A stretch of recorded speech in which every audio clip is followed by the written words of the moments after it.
Dear friends, to the Sleepless Christian channel. I'm Daniel, and I'm so grateful you've chosen to spend this peaceful evening with us. Whether you're struggling to find rest, seeking comfort in God's Word, or simply wanting to end your day wrapped in the beautiful stories of faith, you're exactly where you need to be. Before we begin tonight's journey through Scripture, I invite you to take a moment to write a prayer in the comments below. Share your heart with our community. Whether it's a request for healing, guidance, gratitude, or simply a few words of praise, your prayer matters. God hears each whispered word, and so do we. Tonight, we're going to walk together through one of the most profound and moving stories in all of Scripture. The story of Abraham, the father of faith, and his beloved son, Isaac. This is a story that has echoed through the ages, touching hearts, challenging faith, and revealing the incredible depth of God's love and provision. So, find your most comfortable position, close your eyes if you'd like, and let your breathing slow and deepen. Let the worries of today fade away as we enter into this sacred narrative, trusting that the same God who was with Abraham is with you right now, in this very moment. Our story begins in a time when the world was still young, when the promises of God were fresh upon the earth, and when one man's faith would change the course of human history forever. The call of faith. In the ancient land of Ur, where the Euphrates River carved its way through fertile valleys and the night sky stretched endlessly above, there lived a man named Abram. The air was thick with the smoke of incense rising to foreign gods, gods of wood and stone that could neither see, nor hear, nor speak. Yet in Abram's heart, something stirred. A longing for something greater, something true, something real. Abram was 75 years old, a man whose life had been marked by the ordinary rhythms of his time. He had flocks and herds, servants and wealth, and a wife named Sarai, whom he loved dearly. Yet for all their blessings, there was an emptiness that wealth could not fill. They had no children, no heir to carry on their name, no little voices to fill their tent with laughter. It was into this quiet longing that the voice of the Almighty came, clear and unmistakable, cutting through the silence like light piercing darkness. Leave your country, your people, and your father's household, and go to the land I will show you. I will make you into a great nation, and I will bless you. I will make your name great, and you will be a blessing. Imagine, if you will, the weight of such words. Here was a man being asked to leave everything familiar, everything safe, everything known, with only a promise as his compass. No GPS to guide him, no map to follow, no guarantee except the word of a God who had chosen him for reasons beyond his understanding. But faith, true faith, doesn't require a roadmap. It requires only a willing heart and the courage to take the first step. And so Abram, who would later be called Abraham, gathered his household, his possessions, and his beloved Sarai, and set out into the unknown, following the voice that had called him home. The journey begins. The caravan that left Ur was impressive to behold. Camels laden with goods swayed rhythmically as they walked, their bells creating a gentle symphony that would become the soundtrack of their journey. Servants walked alongside, their faces a mixture of uncertainty and trust in their master's decision. Livestock bleated and lowed, adding their voices to the chorus of this great migration of faith. Sarai walked beside her husband, her hand occasionally reaching out to touch his arm, drawing strength from his presence. She had questions. Any reasonable person would. But she had seen something in Abram's eyes when he told her about the voice he had heard. It was a certainty that went beyond logic, a peace that transcended understanding.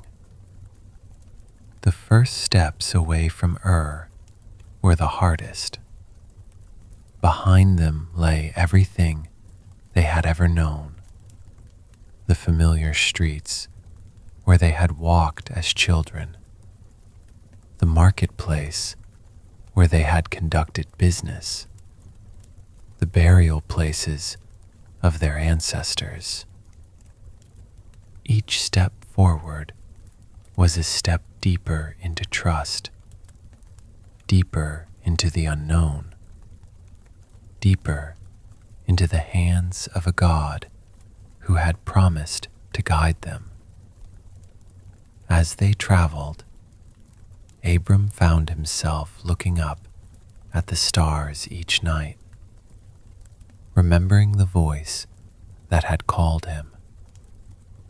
The same God who had hung those stars in their places, who commanded the sun to rise each morning and set each evening, who breathed life into every living creature. This God had spoken to him. The magnitude of it never ceased to amaze him. The journey to Canaan was not swift.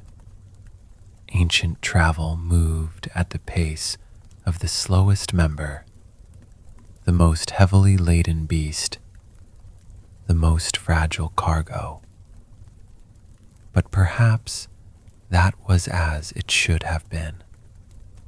Faith, like wine, improves with time. Each day of walking, each night under the vast canopy of stars, each morning of waking up one step closer to the promise, all of it was shaping Abram's heart, preparing him for what lay ahead. When they finally arrived in Canaan, the land that God had promised to show them, it was both beautiful and occupied. Rolling hills covered in olive groves stretched as far as the eye could see.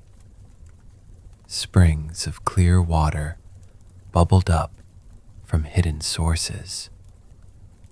The soil was rich and dark, promising abundance to those who would work it with care. But the Canaanites were already there, already established, already calling this place home. It would have been easy for Abram to look around and wonder if he had heard God correctly. Where was the great nation he had been promised? How could he possess a land that already belonged to others? It was then that the Lord appeared to Abram again and said, "To your offspring I will give this land." Despite what his eyes could see, despite the apparent impossibility of the promise, Abram built an altar there worshiped the God who had brought him home. Years of waiting. Time has a way of testing promises. What seems crystal clear in the moment of receiving it can become clouded by the passage of days and months and years. Abram and Sarai settled into their new land, building a life, establishing routines, growing their flocks and their wealth. Yet the promise of offspring seemed as distant as ever. Sarai felt the weight of each passing season more keenly than her husband. In their culture, a woman's worth was often measured by her ability to bear children, particularly sons who would carry on the family name and inherit the family wealth. Month after month, year after year, her body reminded her of what she could not do, what she could not give to the man she loved. The strain began to show. Conversations that once flowed easily became stilted. Glances that once lingered lovingly began to dart away. The tent that had once been filled with hope began to echo with unspoken disappointment. It was in this season of silent struggle that Sarai made a decision that seemed reasonable by the standards of her time, but would bring complications that would echo through generations. "The Lord has kept me from having children," she said to Abram one evening as the sun painted the sky in shades of gold and crimson. "Go, sleep with my servant Hagar. Perhaps I can build a family through her." Abram agreed to what his wife proposed. It seemed like a practical solution, a way to help God fulfill his promise.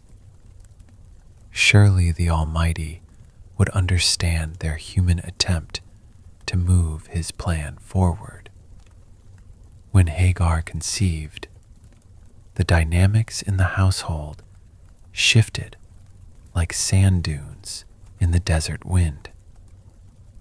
The servant, who had once deferred to her mistress, now carried within her womb something that Sarai could not give. The continuation of Abram's line. Pride crept into Hagar's heart, and resentment grew in Sarai's. The tent that had once been a haven became a place of tension and whispered conflicts.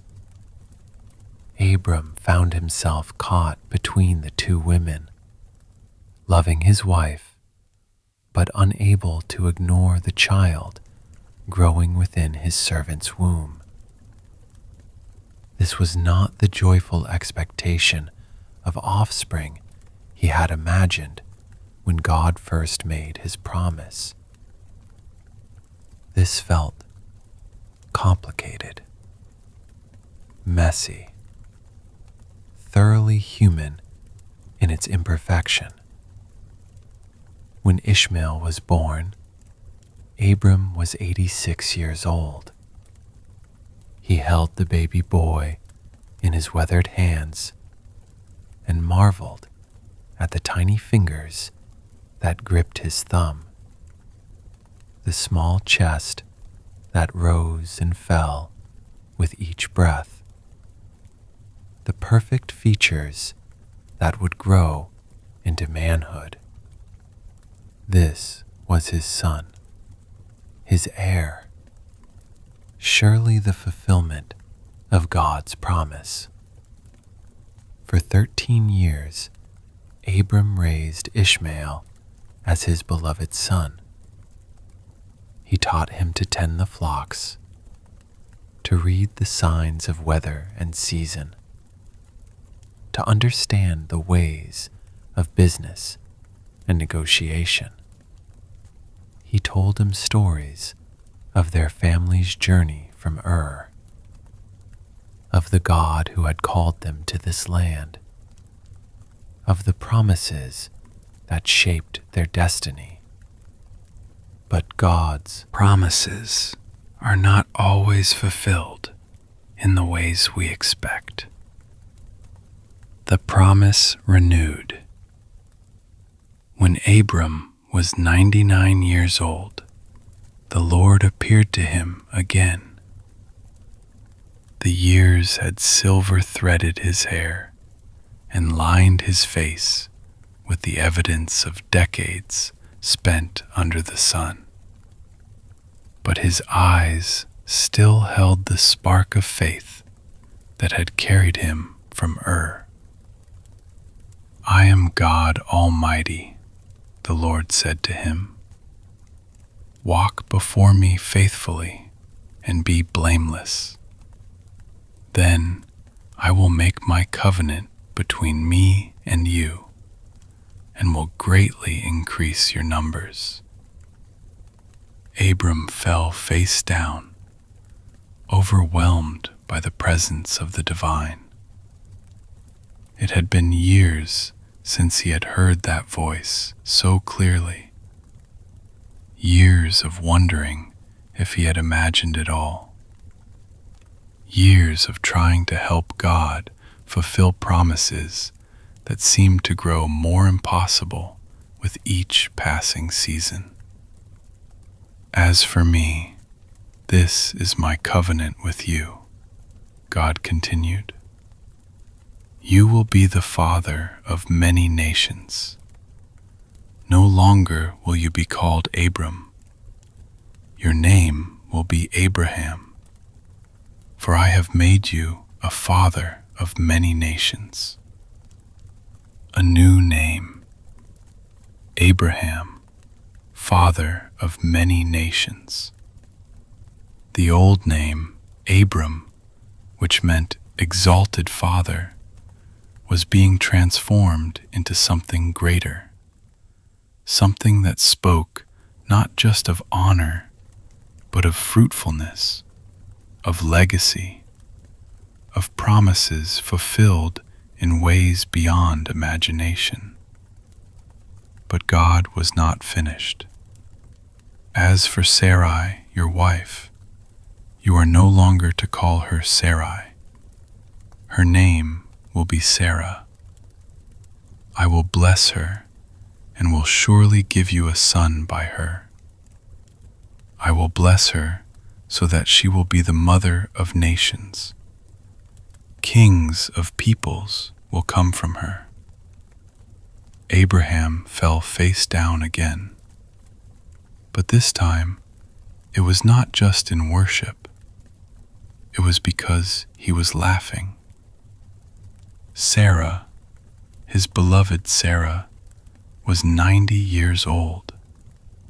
He himself was nearly 100.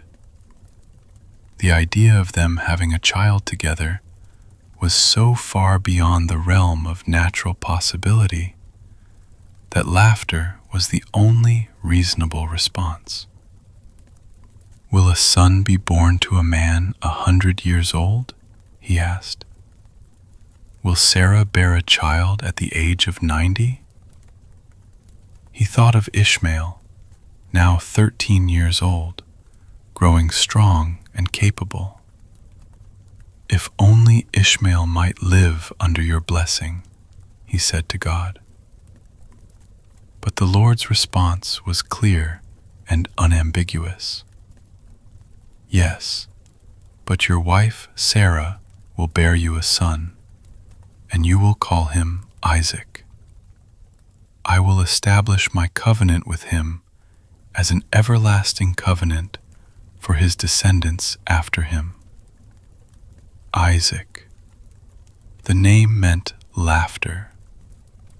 How fitting for a child whose very conception would be a source of joy and amazement, whose birth would prove that nothing is impossible with God. Sarah's laughter. When Abraham returned to tell Sarah about this encounter, about her new name and the promise of a son, she too laughed. But her laughter was different from her husband's. His had been the laughter of amazement mixed with faith. Hers carried the bitter edge of dreams deferred too long. She was in her tent when she overheard the 3 visitors who came to Abraham the next day. These were no ordinary men, though they appeared human enough. There was something about them that made the very air seem charged with significance. Something that made Abraham hurry to prepare a feast worthy of honored guests. I will surely return to you about this time next year, one of them said to Abraham. And Sarah, your wife, will have a son. Sarah was listening at the entrance to the tent, and when she heard this, she laughed to herself. After I am worn out and my Lord is old, will I now have this pleasure?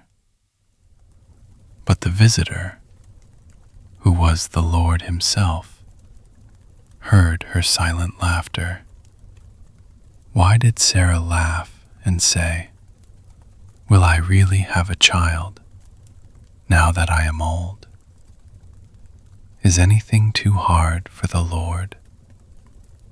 I will return to you at the appointed time next year, and Sarah will have a son.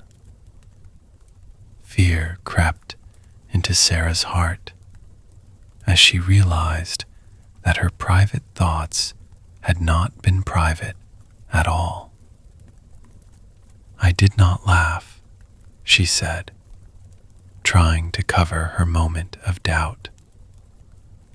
But the response was gentle, yet firm. Yes, you did laugh. In that moment, Sarah understood that she was standing in the presence of the divine, that the impossible promise she had just heard was not wishful thinking, but certain prophecy.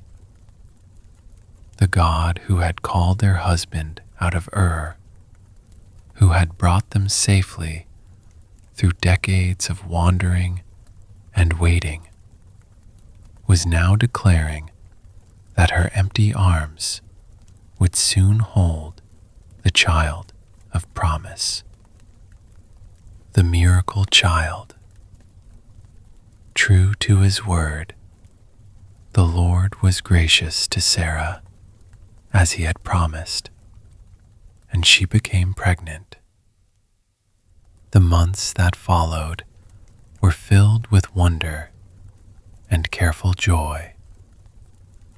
Each morning brought new evidence of the life growing within her.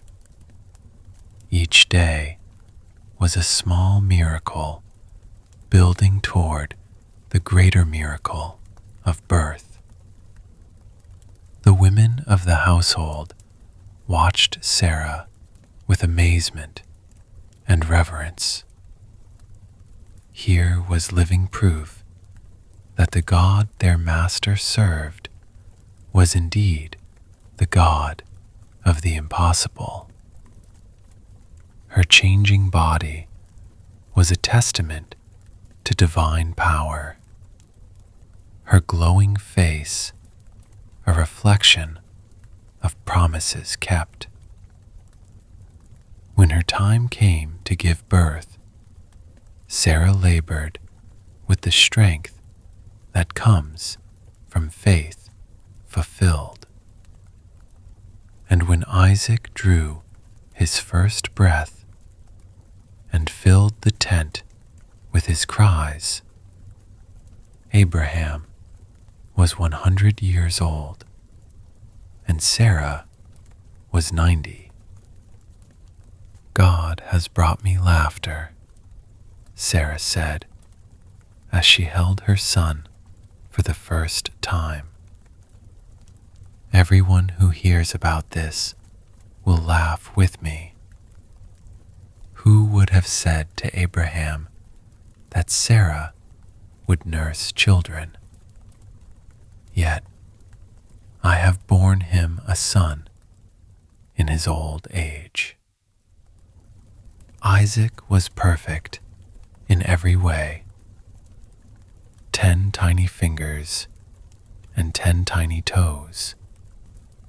Eyes that would soon focus on his parents' faces with recognition. A voice that would grow from baby cries to first words, to the conversations that would fill their tent with joy for years to come.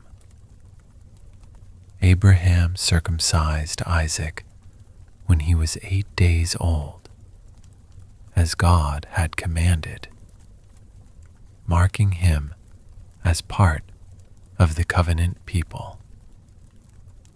This was the child of promise, the son through whom nations would be blessed, the beginning of the fulfillment of everything God had spoken. The growing joy. Isaac grew and thrived under the doting care of his elderly parents. Every milestone was celebrated, every word treasured, every step forward a cause for rejoicing. He was not just their son.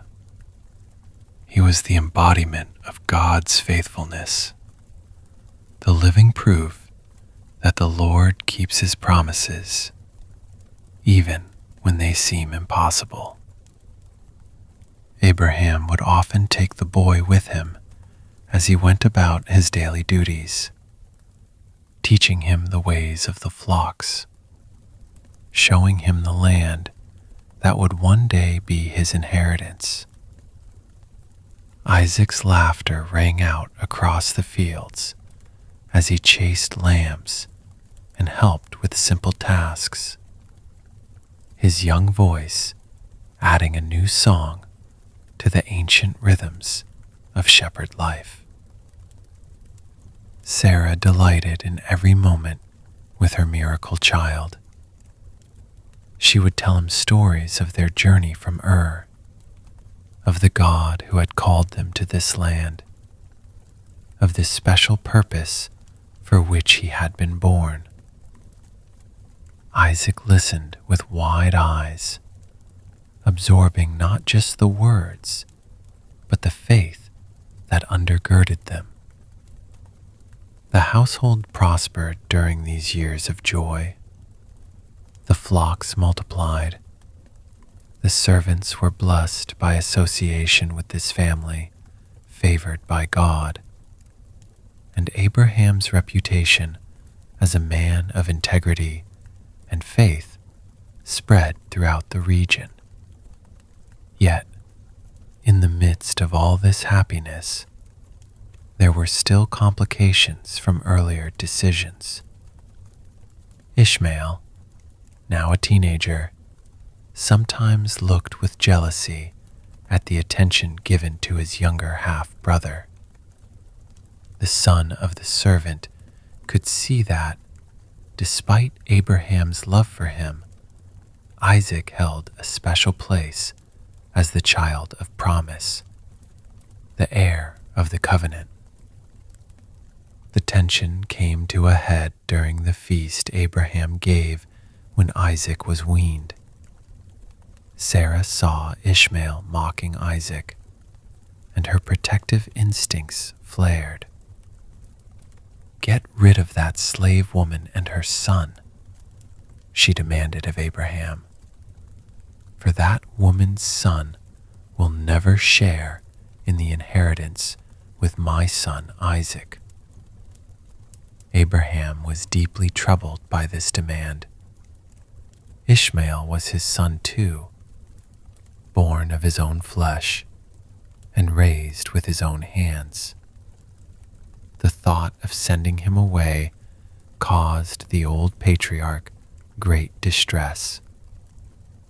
But God spoke to Abraham in his anguish. "Do not be so distressed about the boy and your slave woman.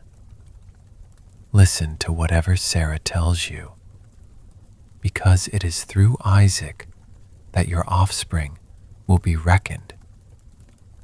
I will make the son of the slave into a nation also, because he is your offspring." With a heavy heart, but obedient to God's direction, Abraham provided for Hagar and Ishmael and sent them away. As he watched them disappear into the distance, he must have wondered about the complexity of God's plans, the way that human choices create ripples that spread far beyond their origins. But his focus soon returned to Isaac, the child of promise, the son through whom all the nations of the earth would be blessed. Little did Abraham know that the greatest test of his faith was yet to come. The test. Isaac had grown from toddler to young boy, old enough to walk beside his father on longer journeys, old enough to help with preparations for worship, old enough to ask questions about the faith that shaped their families' life. His voice had begun to change from the high pitch of early childhood to something that hinted at the man he would become. It was during this season of Isaac's youth that God spoke to Abraham again. But this time, the voice that had once called him out of Ur, that had promised him descendants as numerous as the stars, that had assured him of Isaac's birth, carried a command that seemed to contradict everything that had gone before. "Abraham," God called. "Here I am," Abraham replied, as he always did when the divine voice reached him. "Take your son, your only son, whom you love, Isaac, and go to the region of Moriah. Sacrifice him there as a burnt offering on a mountain I will show you." The words hit Abraham like physical blows. "Take Isaac, your only son, whom you love. Sacrifice him." The command was clear and unmistakable, but it seemed to tear apart the very foundation of everything Abraham understood about God's plan. Isaac was the child of promise, the son through whom nations would be blessed. He was Abraham's heir, his joy, his heart walking around outside his body. More than that, he was God's chosen vessel for continuing the covenant. How could the Lord ask for his life as a sacrifice? Abraham might have argued. He might have pleaded. He might have reminded God of all the promises that centered on Isaac's future. But the old patriarch had walked with God long enough to know that the Lord's ways are higher than human ways, His thoughts deeper than human thoughts. The night after receiving this terrible command, Abraham lay awake, staring at the stars that had once been the symbol of God's promise to him. Somewhere in the tent, Isaac slept peacefully, unaware that his father was wrestling with the most difficult obedience of his life. How do you prepare to sacrifice your own child? How do you reconcile love with obedience when they seem to pull in opposite directions? Abraham had no precedent for this, no guide except his lifetime of walking with God, his decades of learning to trust, even when understanding failed. The preparation. Early the next morning, Abraham rose and cut wood for the burnt offering. His hands moved steadily, methodically, cutting each piece to the right size for what lay ahead. The physical activity helped occupy his mind, kept him from dwelling too long on what he was preparing to do. He saddled his donkey and called for 2 of his servants to accompany them. To Isaac, he simply said, "We're going to make a sacrifice to the Lord. Come, help me prepare." Isaac, accustomed to joining his father for worship, helped load the wood onto the donkey and gathered the other supplies they would need. His young face was bright with the prospect of adventure, the chance to worship God in a special way, a journey alone with his beloved father. As they set out for the region of Moriah, Abraham's heart was heavy with the knowledge that Isaac carried. Every step the boy took, every innocent comment he made, every smile he shared was like a knife turning in his father's heart. The journey to Moriah took 3 days. 3 days of walking with the son he might never see grow to manhood. 3 days of normal conversation masking the most abnormal of intentions. 3 days of looking at Isaac's face and wondering how he would find the strength to do what God had asked. Did Abraham hope that God would intervene during those 3 days? Did he pray for another ram to be caught in the thicket, for another solution to present itself? The scriptures don't tell us about his inner wrestling, but we can imagine the battle between love and obedience that raged in his heart. On the 3rd day, Abraham looked up and saw the place God had told him about. It was a mountain, stark and imposing against the sky, the kind of place where earth seemed to reach toward heaven, where the divine and human worlds felt closer together. "Stay here with the donkey," Abraham told his servants. "I and the boy will go over there. We will worship, and then we will come back to you." The plural pronoun "we" seems significant. Even in the face of God's command to sacrifice Isaac, Abraham spoke as if both he and his son would return. Perhaps this was faith speaking, a confidence that somehow God would provide a way out. Perhaps it was simply the way a father protects his child from knowledge too heavy for young shoulders to bear. The climb. Abraham took the wood for the burnt offering and placed it on Isaac's shoulders. The boy was strong enough now to carry his share of the load, eager to help with this act of worship. Abraham himself took the fire pot and the knife, the tools that would be needed for what lay ahead. Father and son began to climb the mountain together. Their footsteps crunched softly on the rocky path. Their breathing grew slightly heavier as they ascended, and the ordinary sounds of their journey created a stark contrast to the extraordinary purpose that drove them upward. It was Isaac who broke the silence that had settled between them.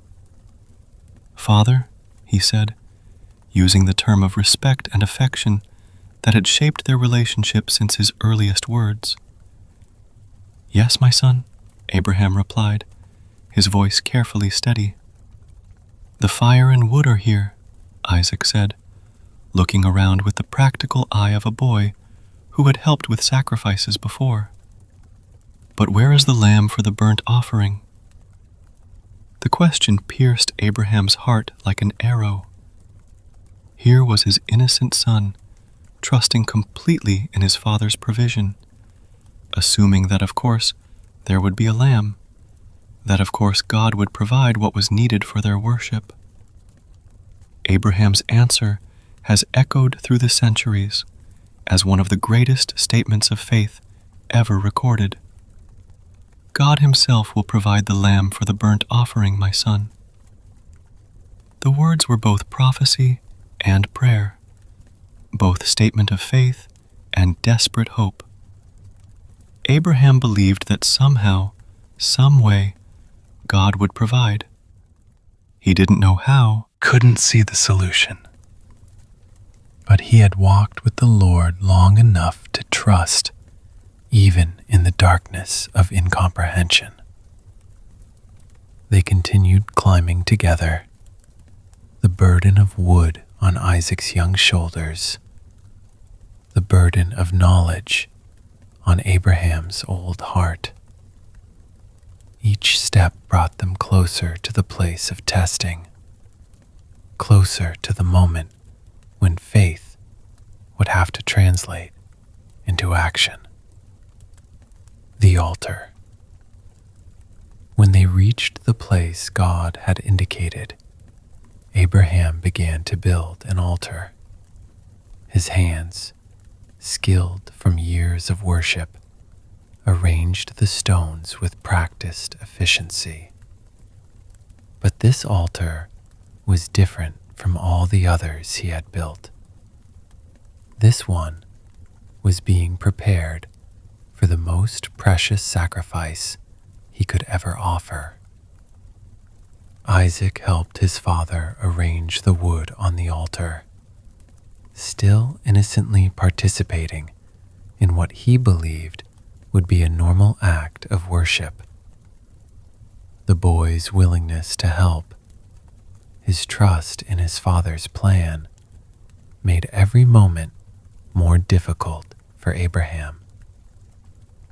When the altar was ready, when the wood was properly arranged, when everything was prepared except for the sacrifice itself, Abraham could delay no longer. The moment of ultimate testing had arrived.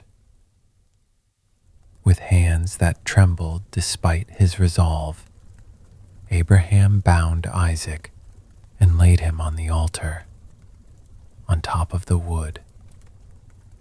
This was the moment when Isaac realized what was happening, when the innocent trust of childhood met the harsh reality of divine testing. The scriptures don't record Isaac's words in this moment, but they do record his submission. This young man, strong enough to resist if he chose, allowed his aged father to bind him and place him on the altar.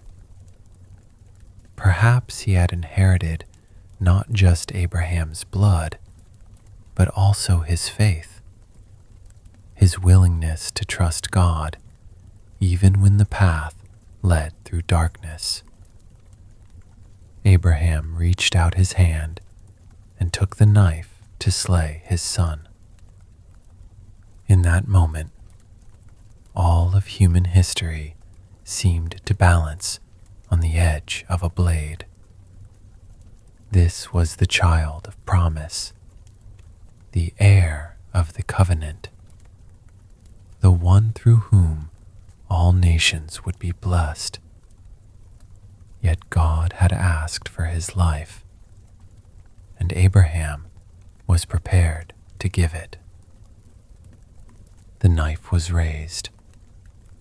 Abraham's heart was breaking, even as his faith held firm. He was about to sacrifice not just his son, but everything he understood about God's plan, trusting that the Lord, who had called him out of Ur, who had promised him descendants as numerous as the stars, who had given Sarah a child in her old age, would somehow make a way where there seemed to be no way. The provision. Abraham, Abraham, the voice of the angel of the Lord called out from heaven, urgency ringing in every syllable. Here I am, Abraham replied, his hand frozen with the knife still raised, his heart leaping with desperate hope. Do not lay a hand on the boy, the angel said. Do not do anything to him. Now I know that you fear God, because you have not withheld from me your son, your only son. Abraham looked up, and there in the thicket was a ram caught by its horns. God had indeed provided the lamb for the burnt offering, just as Abraham had told Isaac on their climb up the mountain.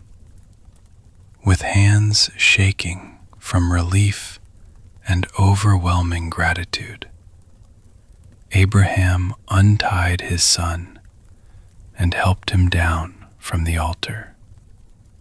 They embraced as only a father and son can, who have walked through the valley of the shadow of death together and found life on the other side. Abraham took the ram that God had provided and sacrificed it as a burnt offering instead of his son. The smoke rose toward heaven, carrying with it the prayers of a father's grateful heart and the fragrance of obedience, tested and proven true.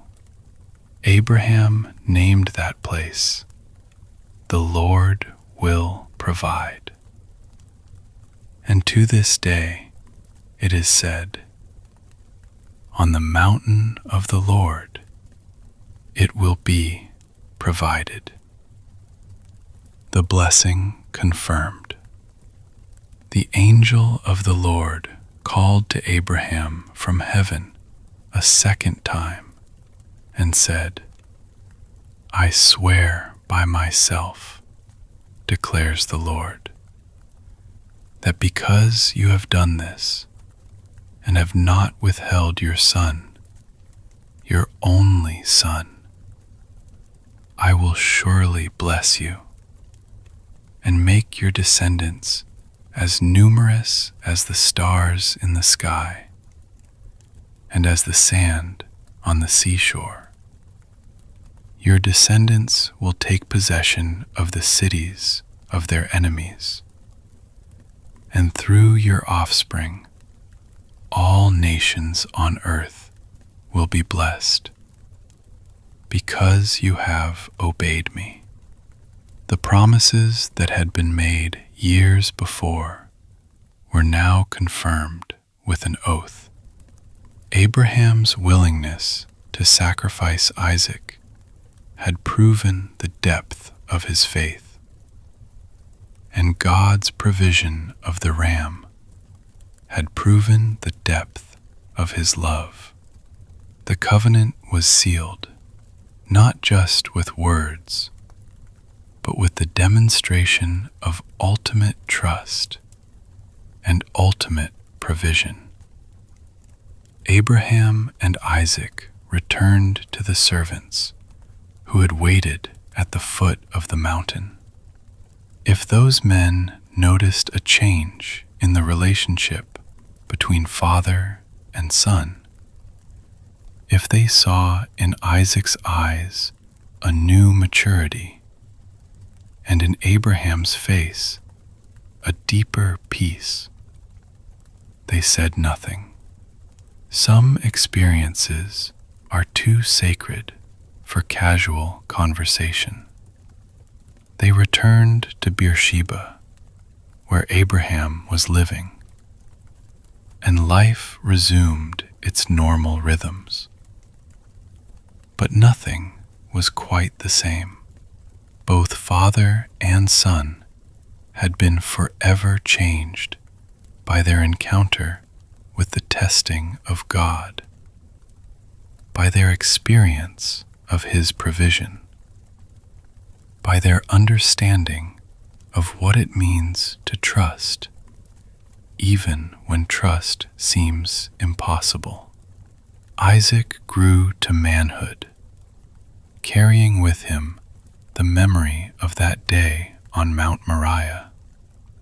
He had felt the bonds around his wrists, had lain on the altar wood, had seen his father's knife raised above him, but he had also experienced God's deliverance, had witnessed divine provision, had learned firsthand that the Lord is faithful, even in the darkest moments.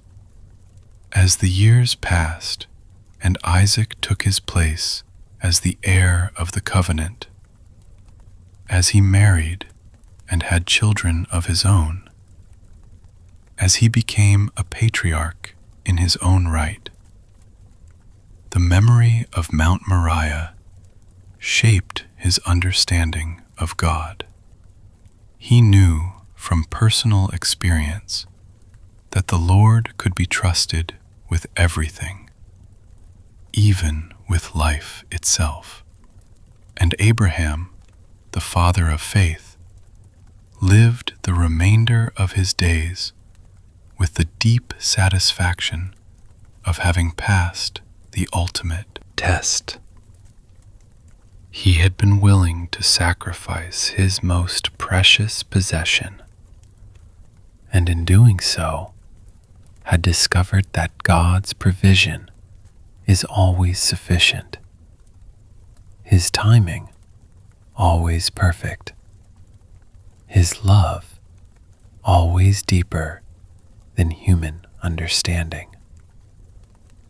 The story of Abraham and Isaac became a cornerstone of faith for all who came after. It spoke of a God who tests not to destroy, but to strengthen, who asks for our all, not to take it away, but to show us that He can provide what we need. It revealed a divine love that would one day provide the ultimate sacrifice, not sparing His own Son, but giving Him up for us all. Years later, as Abraham reflected on that day on Mount Moriah, he understood that he had been part of something much larger than a test of his own faith. He had been participating in a divine drama that would echo through eternity, pointing forward to another Father who would not withhold his only son, to another mountain where the ultimate sacrifice would be made, to another provision that would satisfy the deepest needs of the human heart. The ram caught in the thicket was more than just a substitution for Isaac. It was a prophecy of the Lamb of God who would take away the sin of the world. The altar on Mount Moriah was more than just a place of testing. It was a preview of the cross, where love and justice would meet, where divine provision would be demonstrated once and for all. Abraham's willingness to sacrifice Isaac revealed the heart of a man who understood that everything he had belonged to God, that his most precious possessions were gifts to be held lightly, that trust in the divine was more important than attachment to the temporal. It showed that true faith is not the absence of struggle, but the willingness to obey even in the midst of struggle. And Isaac's submission to his father's will, his trust even in the face of death, his cooperation with what seemed like the end of all hope, pointed forward to another son who would trust his father completely, who would lay down his life willingly, who would become the sacrifice that would reconcile heaven and earth. The legacy continues. The story didn't end on Mount Moriah. In fact, that was where it truly began. Abraham had proven himself worthy to be called the father of faith, and Isaac had shown himself to be a worthy heir of the covenant. The promises of God would continue through their lineage, growing and expanding with each generation. Isaac married Rebekah and had twin sons, Jacob and Esau. The covenant promises passed to Jacob, who was later renamed Israel, and through him to his 12 sons, who became the heads of the 12 tribes of Israel. The descendants that God had promised to make as numerous as the stars in the sky and the sand on the seashore began to multiply. Each generation that followed carried with them the story of Mount Moriah, the memory of Abraham's faith and God's provision. It became part of their identity, part of their understanding of what it meant to be in relationship with the Almighty. They knew they served a God who could be trusted with everything, even with what seemed most precious and irreplaceable. The land that God had promised to Abraham gradually came under the possession of his descendants. Cities were built, fields were planted, temples were erected, and the promise of a homeland was fulfilled. But more than that, the promise that through Abraham's offspring all nations would be blessed began to unfold in ways that even the patriarch could not have imagined. Through the lineage of Abraham and Isaac came prophets and kings, priests and poets. Through their family line came David, the shepherd king, whose heart was after God's own heart. Through their bloodline came the prophets, who spoke God's word to the people, who called them back to faithfulness, who pointed forward to the coming Messiah. And ultimately, through the family of Abraham and Isaac came Jesus, the Son of God, the ultimate provision for humanity's greatest need. He was the fulfillment of the promise that through Abraham's seed all nations would be blessed. He was the Lamb of God who was not spared, the sacrifice that was not substituted, the Son who gave his life willingly for the redemption of the world. The quiet patriarch. The years following the great test on Mount Moriah settled into a deep, resonant peace in Abraham's household. It was a peace born not of absence from trouble, but of a faith that had been tried in the fiercest furnace and had emerged, not diminished, but refined, stronger and more precious than gold. Abraham walked with a new lightness in his step, though his body was aging. The weight of the unknowable had been lifted, replaced by the serene certainty that the God who had provided the ram on the mountain could be trusted with every detail of the days to come.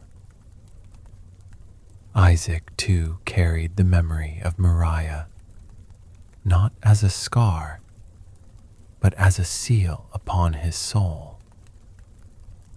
The boy who had climbed the mountain with wood on his shoulders had descended a man. His faith, no longer second-hand, inherited from his father, but now personally forged in the fire of surrender. He and his father shared a silent understanding, a language of looks and quiet moments that spoke of the sacred ground they had trodden together. Their relationship had deepened beyond the natural bond of father and son into a spiritual kinship of those who have faced the ultimate question of trust and answered together, "Yes, Lord." Sarah, though her own years were advancing, found a renewed vigor in her son. Every day with Isaac was a miracle that never grew commonplace. She would watch him from the entrance of her tent, her eyes, though dimmed by age, still sharp with love and wonder. He was the living, breathing laughter in her life, the answer to a lifetime of silent prayers.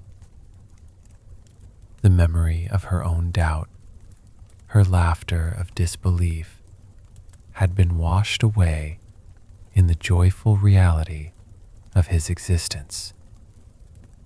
Her faith, once a flickering candle in the wind of circumstance, was now a steady flame, nurtured by the tangible evidence of God's faithfulness.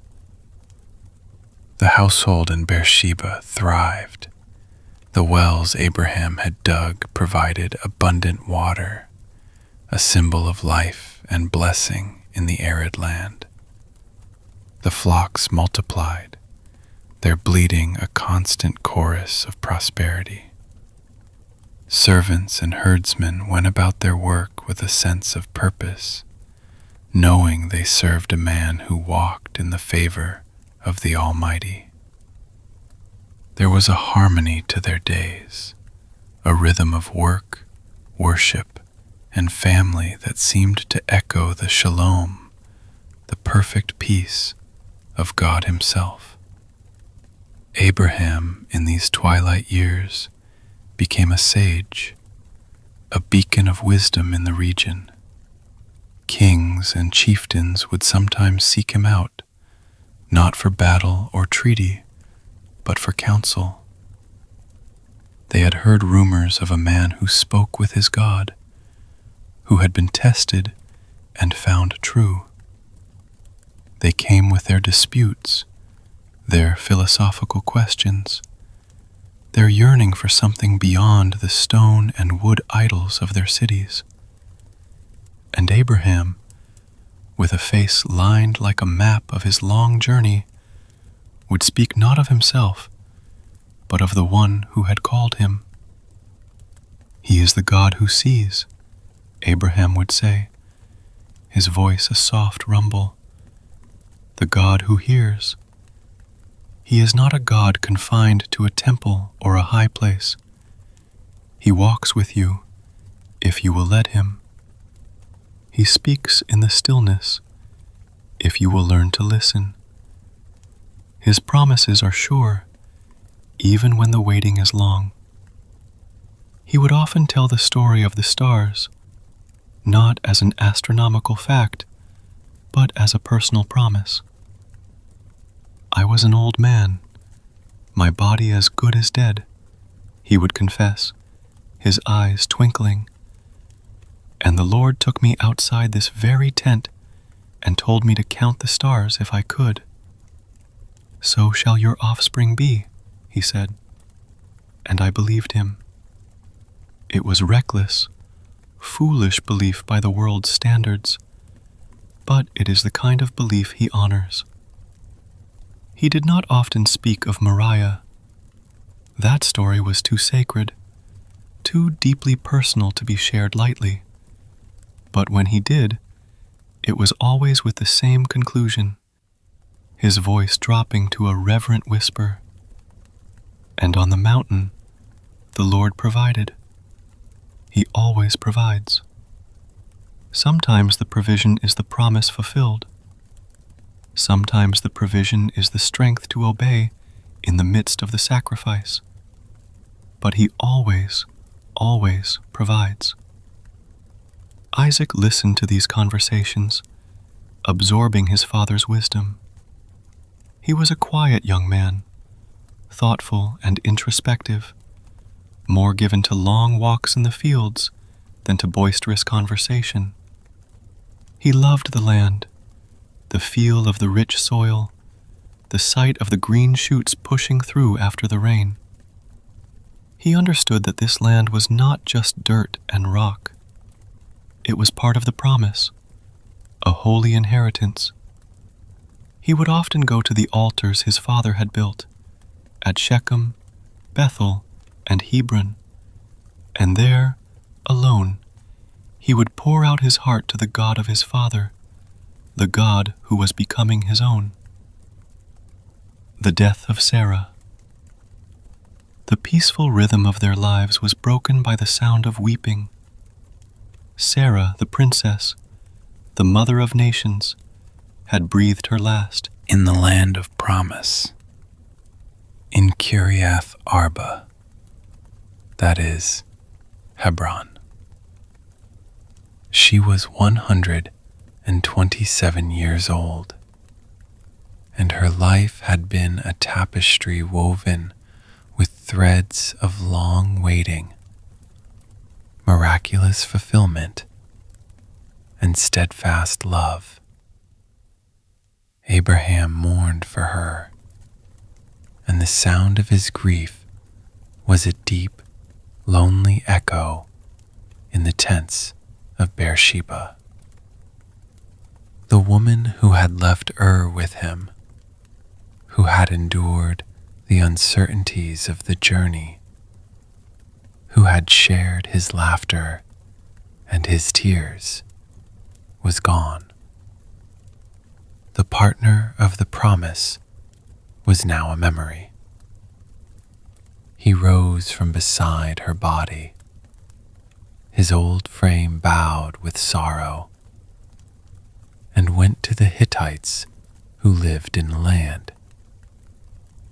I am a stranger and an alien among you, he said, his voice heavy. Sell me some property for a burial site here, so I can bury my dead. The Hittites, who respected Abraham greatly, replied, Sir, listen to us. You are a mighty prince among us. Bury your dead in the choicest of our tombs. None of us will refuse you his tomb for burying your dead. But Abraham had a specific place in mind.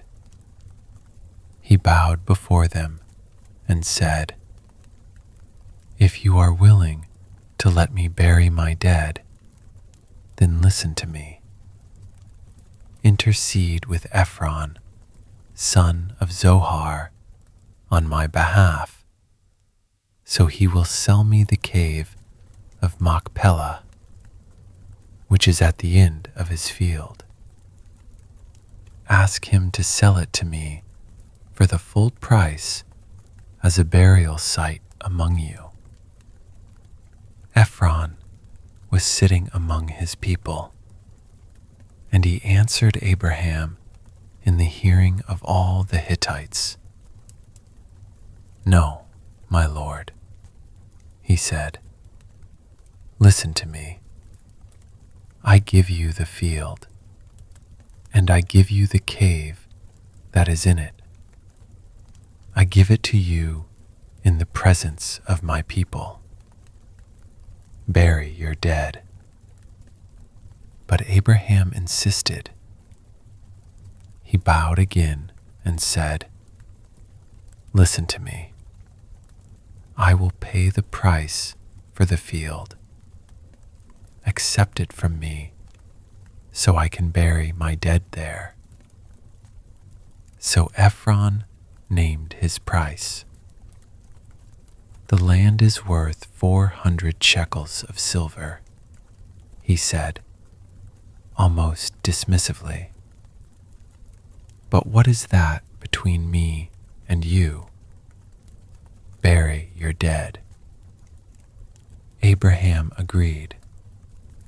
He weighed out for Ephron the silver he had named in the hearing of the Hittites.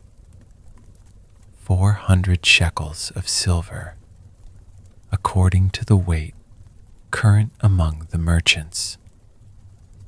So the field of Ephron in Machpelah, near Mamre, both the field and the cave in it, and all the trees within the borders of the field, was deeded to Abraham as his property in the presence of all the Hittites who had come to the gate of the city. It was the first piece of the promised land that Abraham actually owned. Not a gift, not a temporary dwelling place, but a purchased possession, a burial plot. It was a profound act of faith. He was investing in the promise with his grief, planting the seed of his future in the soil of his sorrow. He was declaring to all that this was his home and the home of his descendants, even in death. There, in the cave of Machpelah, Abraham buried his wife Sarah.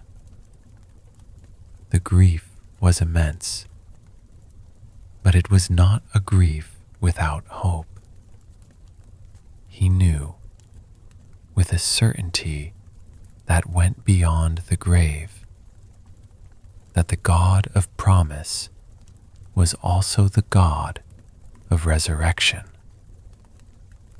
The field was a down payment on a future he would not see, but in which he believed with all his heart. Isaac stood by his father at the cave's mouth, his own heart aching with the loss of his mother. He placed a comforting hand on Abraham's stooped shoulder. In that moment, the mantle of the covenant was already beginning to shift. The promise had passed from the father to the son, and the son now bore the weight of its future. A wife for the son of promise. Abraham was now very old, advanced in years, and the Lord had blessed him in every way. But his work was not yet done. The promise was secure in Isaac, but Isaac was alone. The heir of the covenant needed a wife, a partner who would walk with him in faith, who would become the mother of the promised nation. Abraham could not let his son marry a Canaanite woman, whose people worshipped gods of stone and whose values were alien to the covenant. The line of promise had to be kept pure. He called for his chief servant, a man who had been with him for decades, who managed all he had. This servant, whose name is not given, perhaps so that we might see ourselves in his place, was a man of proven loyalty and wisdom. Abraham summoned him and said, "Put your hand under my thigh.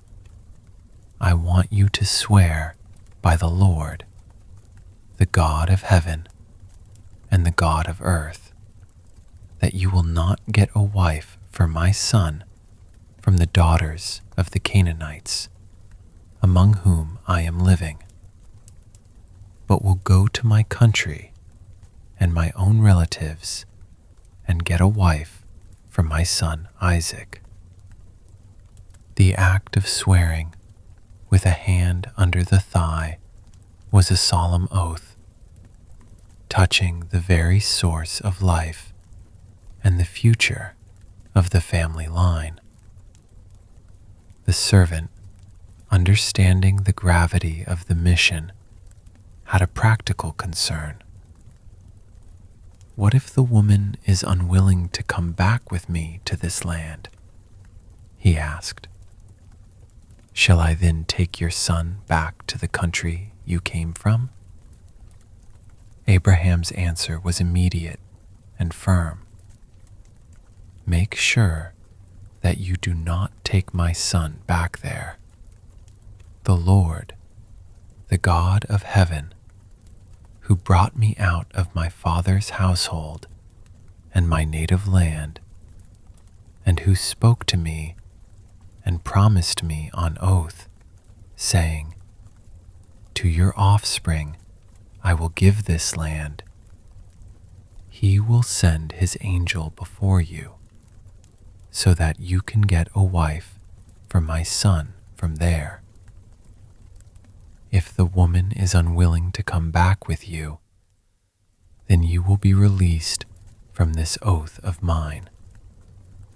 But do not take my son back there." The old patriarch's faith was unwavering. God had brought him out, and God would provide a wife for Isaac without compromising the promise of the land. The servant placed his hand under Abraham's thigh and swore to carry out this task. So the servant took 10 of his master's camels and left, carrying with him all kinds of good things from his master. He set out for Aram Naharaim, the region of the 2 rivers, where Abraham's brother Nahor had settled. He arrived at the town of Nahor in the evening, the time when the women would come out to draw water from the well. Tired from his long journey, he made the camels kneel down near the well outside the town. But he did not rest. Instead, he prayed. This was not a generic prayer for success, but a specific, bold request for a sign. "Lord, God of my master Abraham," he prayed, "make me successful today and show kindness to my master Abraham. See, I am standing beside this spring, and the daughters of the townspeople are coming out to draw water.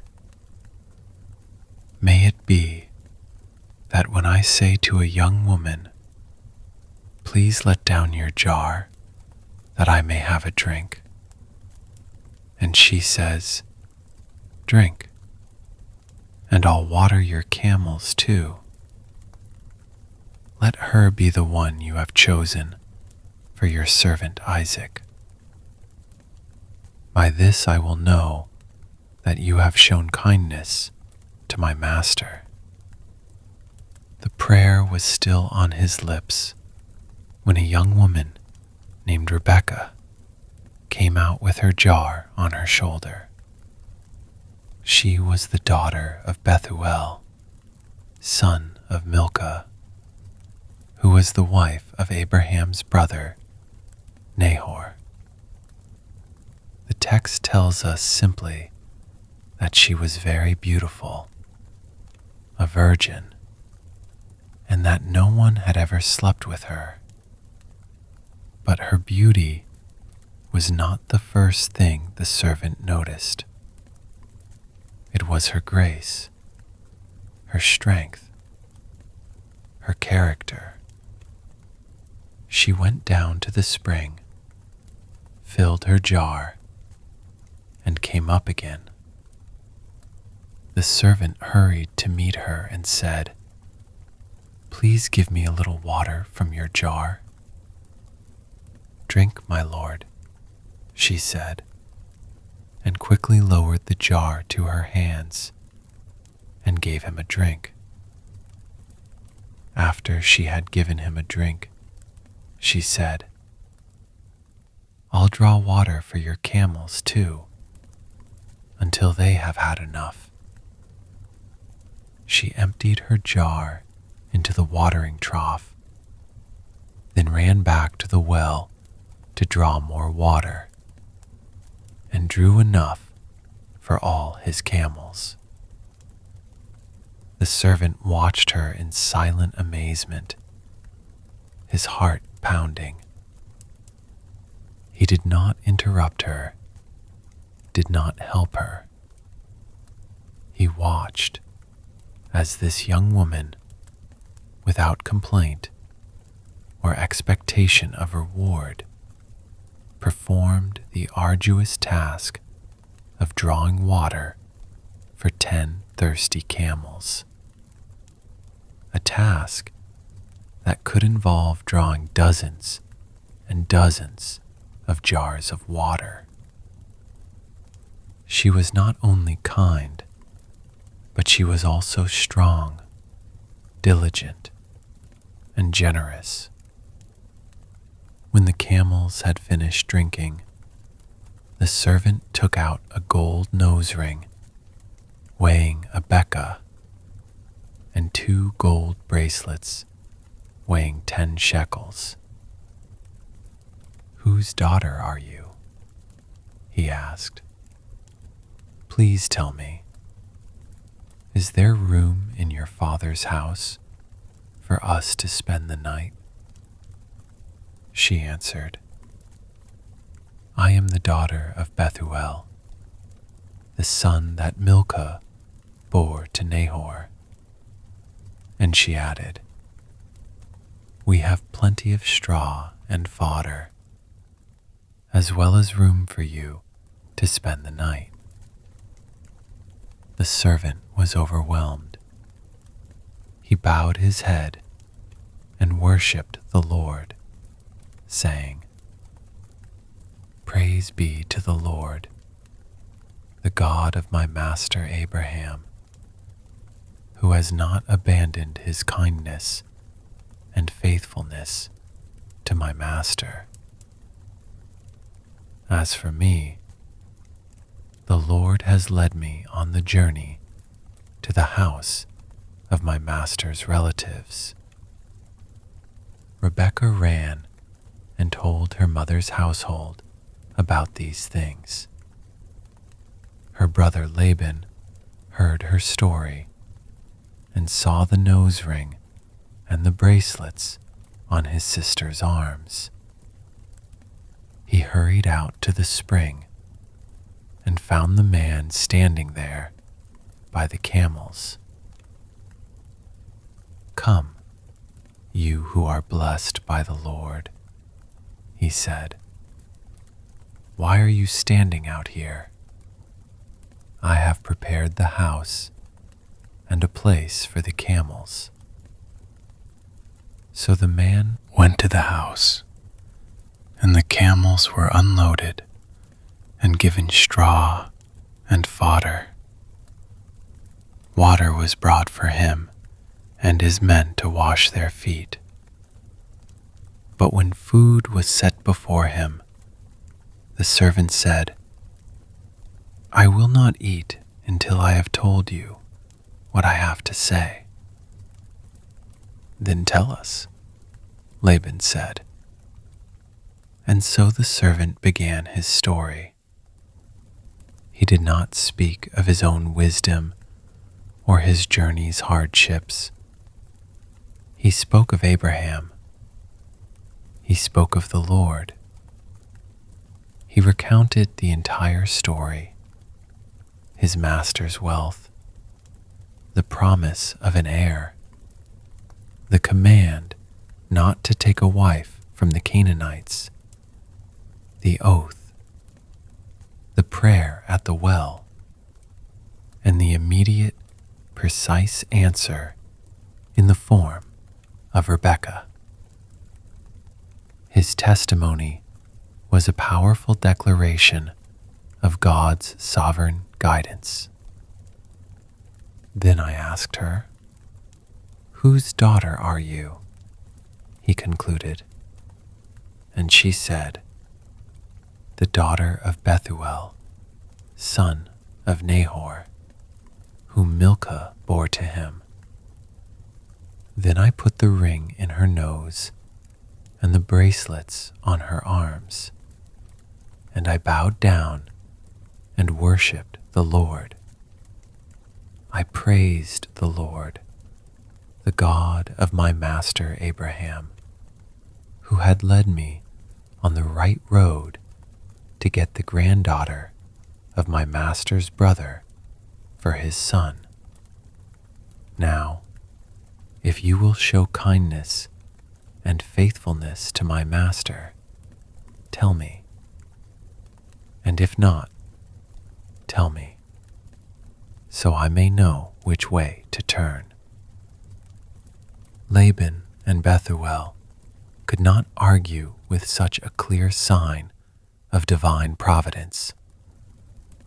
"This is from the Lord," they said. "We can say nothing to you one way or the other. Here is Rebekah. Take her and go, and let her become the wife of your master's son, as the Lord has directed." When Abraham's servant heard this, he bowed down to the ground before the Lord. Then he brought out gold and silver jewelry and articles of clothing and gave them to Rebekah. He also gave costly gifts to her brother and to her mother. Only then did he and his men eat and drink and spend the night. The next morning, the servant was eager to return. "Send me on my way to my master," he said. But Rebekah's brother and mother pleaded, "Let the young woman remain with us 10 days or so, then you may go." But he said to them, "Do not detain me, now that the Lord has granted success to my journey. Send me on my way, so I may go to my master." So they called Rebekah and asked her, "Will you go with this man?" "I will go," she said. It was a simple answer, but it echoed the faith of Abraham himself.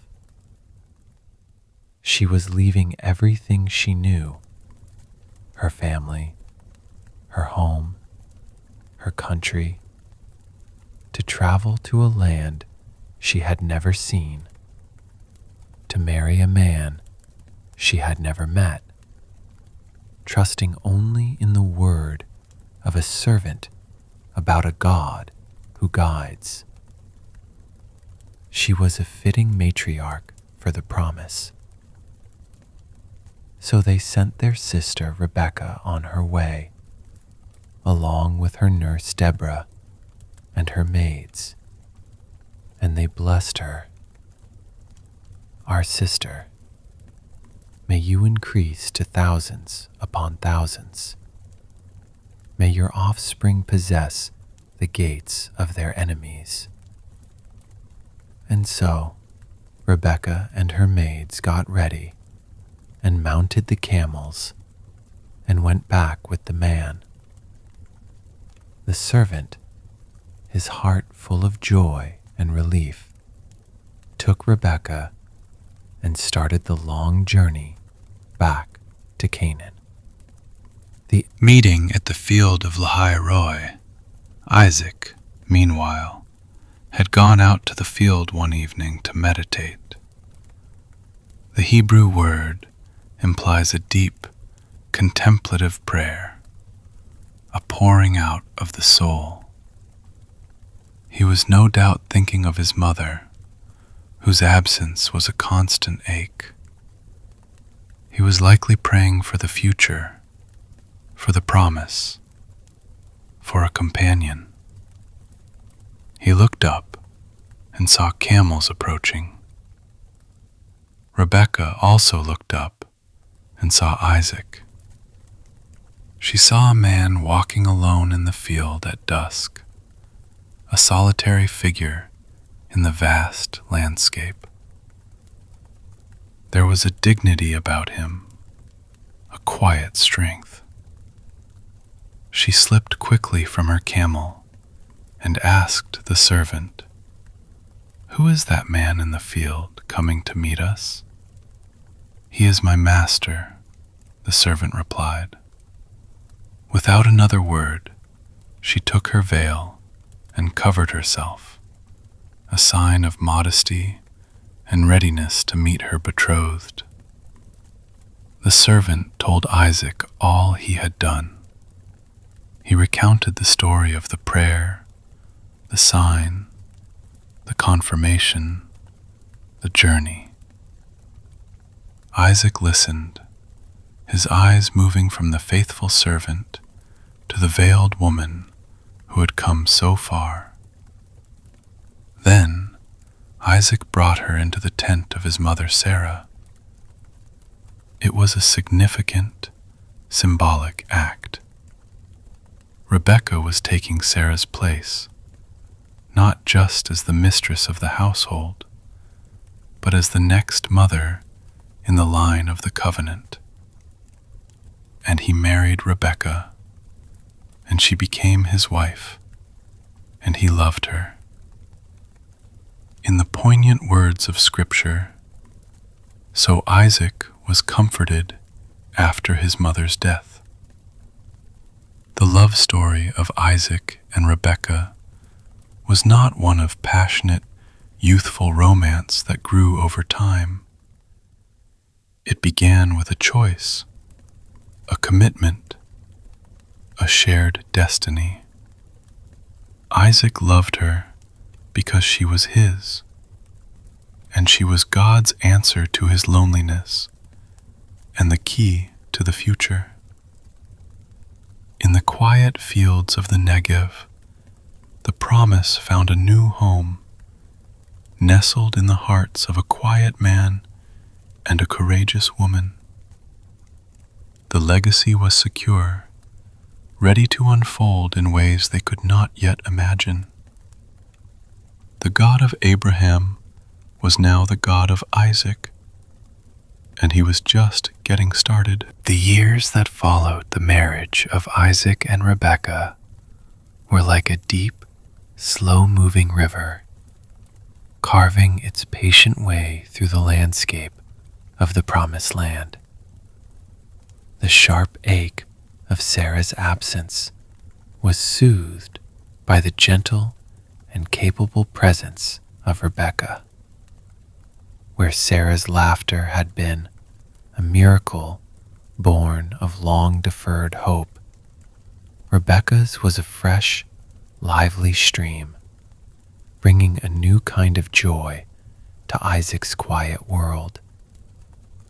He loved her with a steady, constant flame, and in her he found not only a wife, but a true companion for the journey of faith. They settled in the Negev, near the well of Lahai Roi, and the peace of God seemed to rest upon their tents. For 20 years, that peace was their daily bread. Isaac proved himself a wise steward of the vast inheritance Abraham had left him. He did not seek to conquer new territories with the sword, but to cultivate the land he had been given. He reopened the wells his father had dug, which the Philistines had stopped up after Abraham's death. Each well was a testament to his father's legacy, and with each one he cleared, it was as if he was reclaiming a piece of the promise, drawing life from the depths of the earth, as God had drawn a nation from the barrenness of his parents' old age.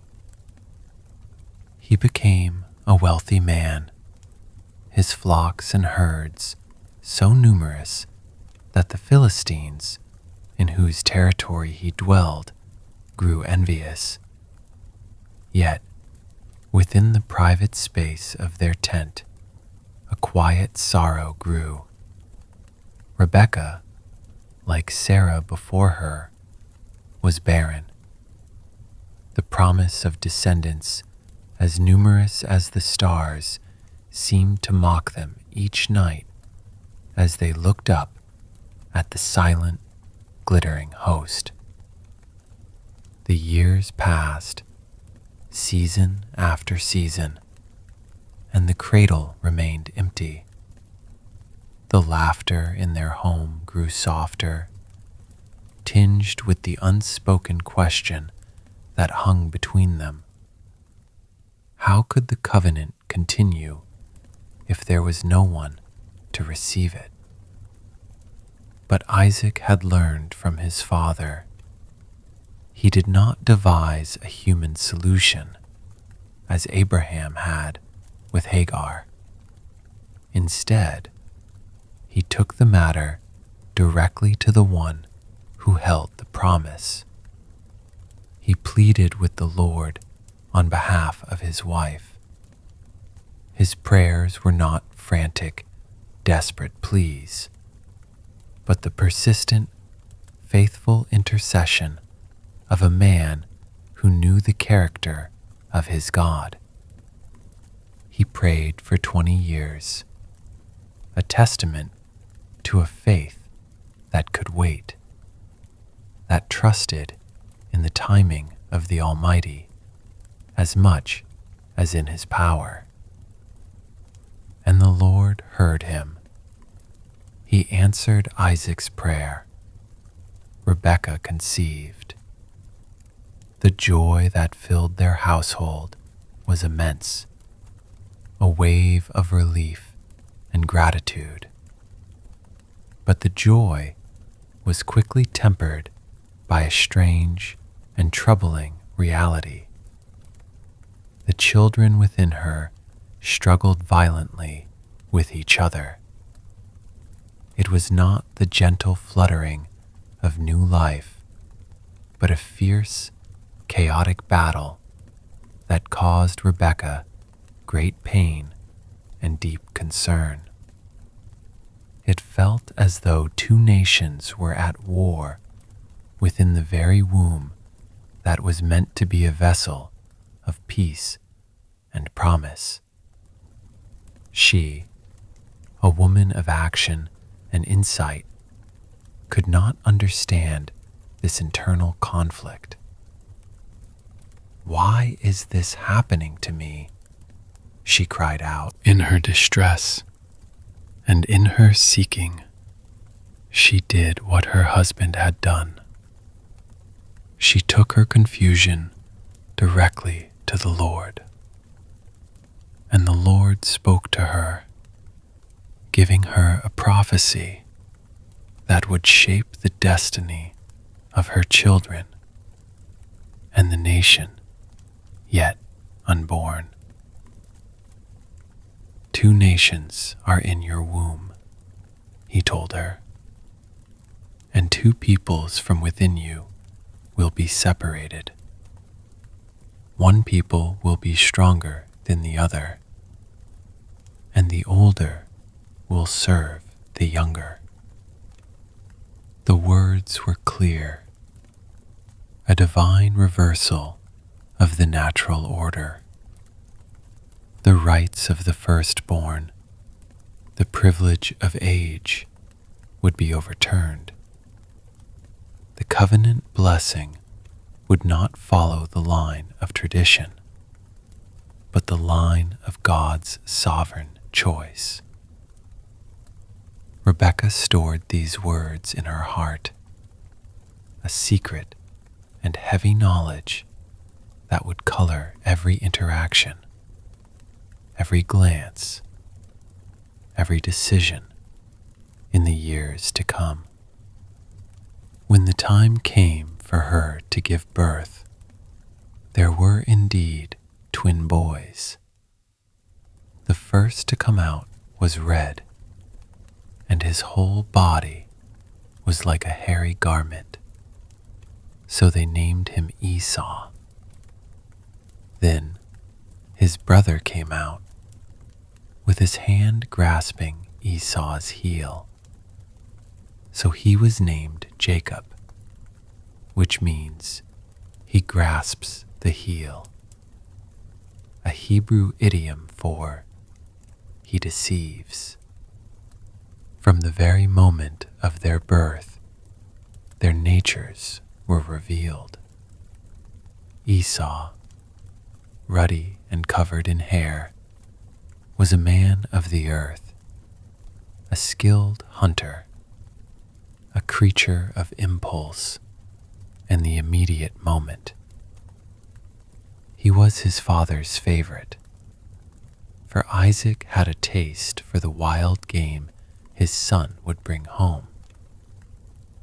Jacob, by contrast, was quiet, preferring to stay among the tents. He was thoughtful, calculating, a man of the mind and of patience.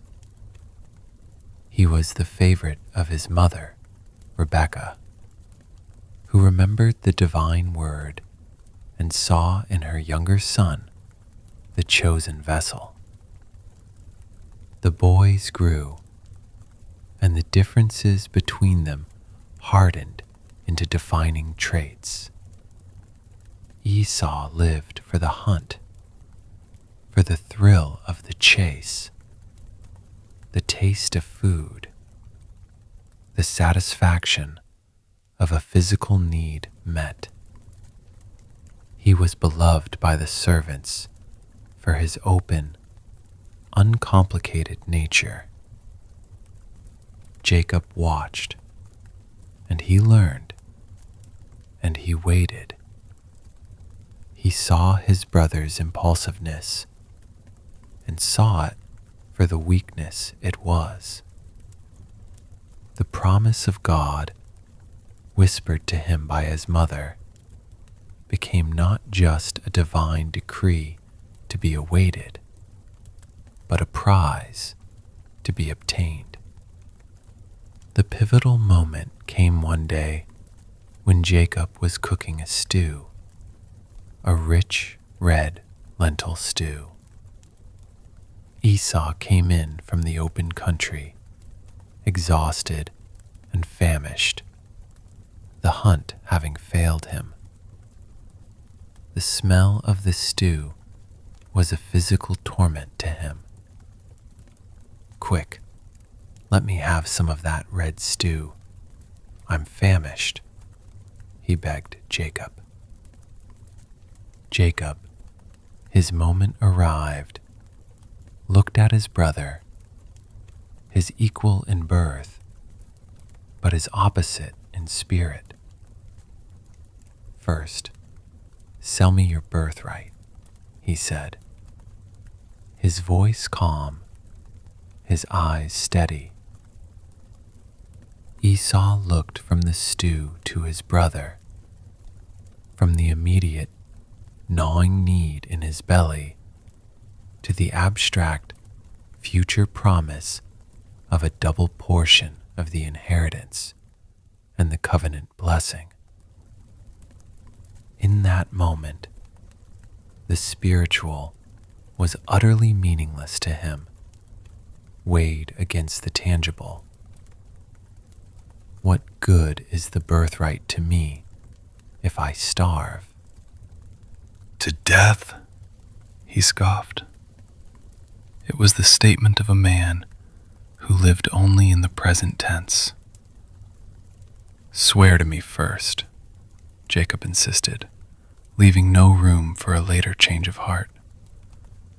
So Esau swore an oath, selling his birthright to Jacob. Then Jacob gave Esau some bread and some lentil stew.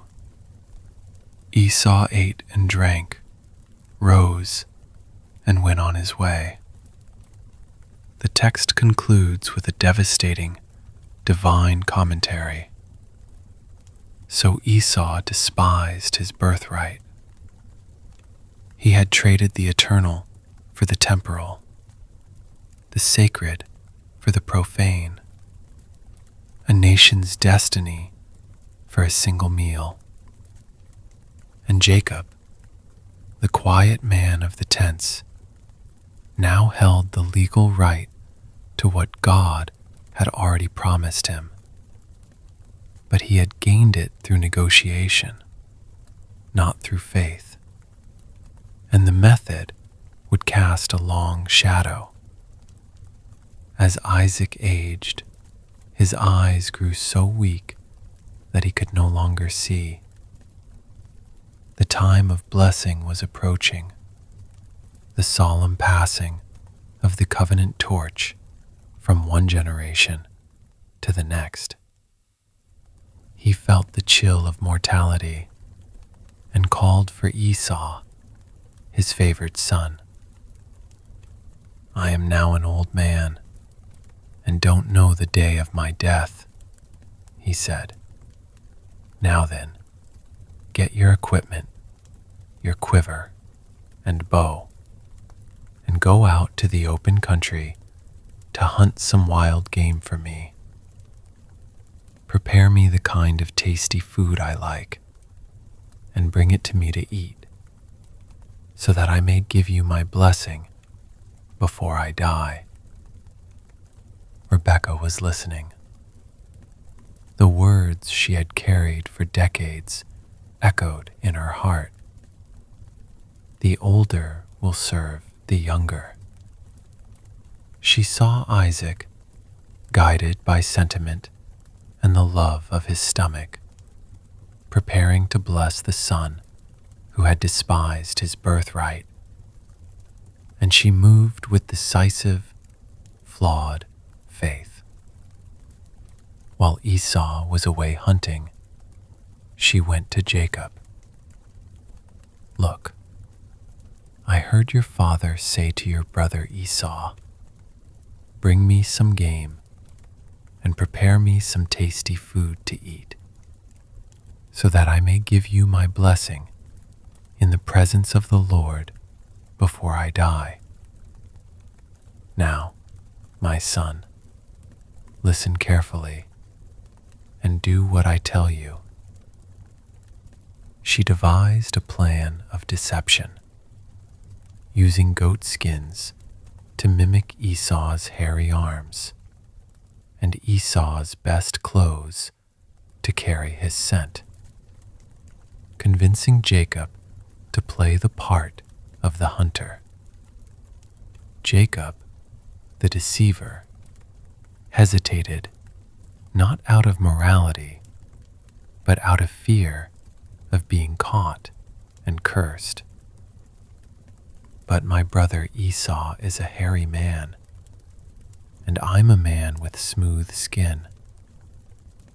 What if my father touches me? I would appear to be tricking him and would bring a curse on myself rather than a blessing. His mother's reply was swift and bore the full weight of her determination. My son, let the curse fall on me. Just do what I say. So he did. He brought the food to his blind father. Isaac was suspicious. The voice is the voice of Jacob, but the hands are the hands of Esau. He asked him directly, "Are you really my son Esau?" And Jacob, looking into his father's sightless eyes, lied, "I am." He served his father the meal, and then Isaac called him close for the blessing. He smelled the smell of Esau's clothes and was convinced, and he blessed him, pouring out the full weight of the covenant promise upon the head of the deceiver. Ah, the smell of my Son is like the smell of a field that the Lord has blessed. May God give you heaven's dew and earth's richness, an abundance of grain and new wine. May nations serve you and peoples bow down to you. Be Lord over your brothers, and may the sons of your mother bow down to you. May those who curse you be cursed, and those who bless you be blessed.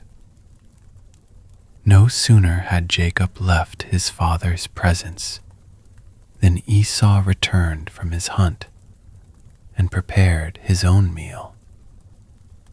He brought it in to Isaac, saying, "My father, sit up and eat some of my game, so that you may give me your blessing." Isaac was seized with a violent trembling. Who was it then that hunted game and brought it to me? I ate it just before you came, and I blessed him, and indeed he will be blessed. When Esau heard his father's words, he burst out with a loud and bitter cry. "Bless me too, my father," he begged. But the words had been spoken. The blessing, once given, could not be recalled. It was a spiritual reality set in motion by the authority of the patriarch.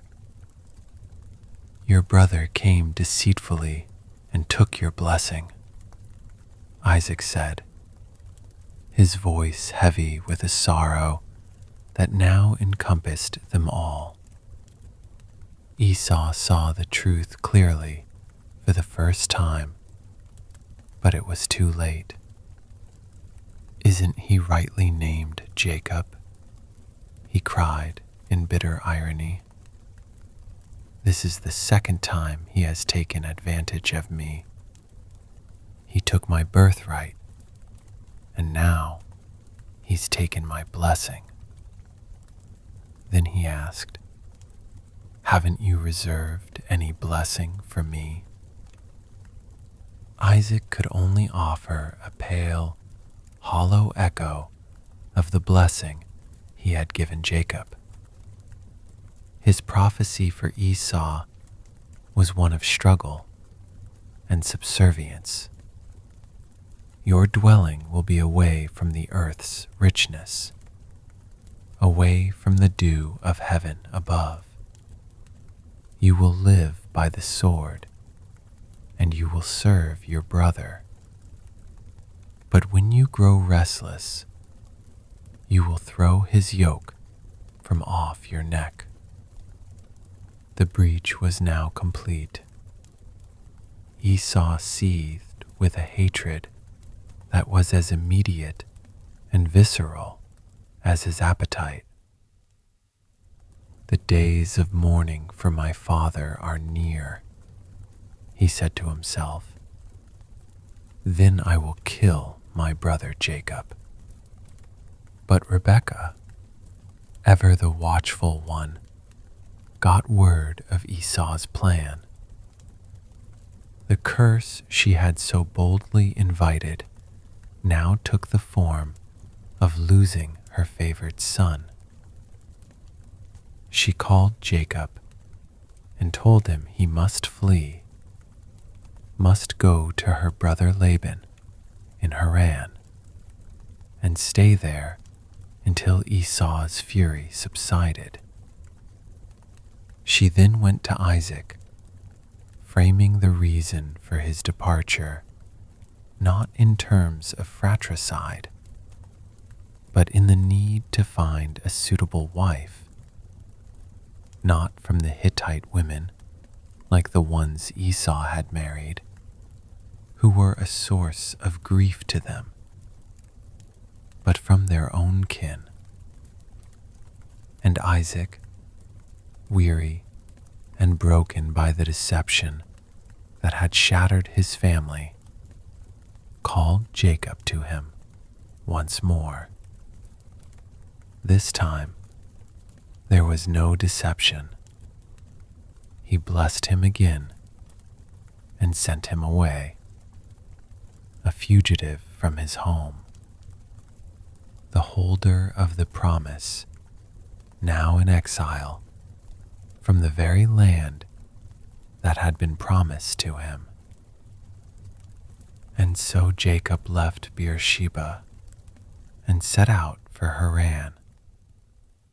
The sun set on the first day of his journey, and he found a place Rest, his head pillowed on a stone.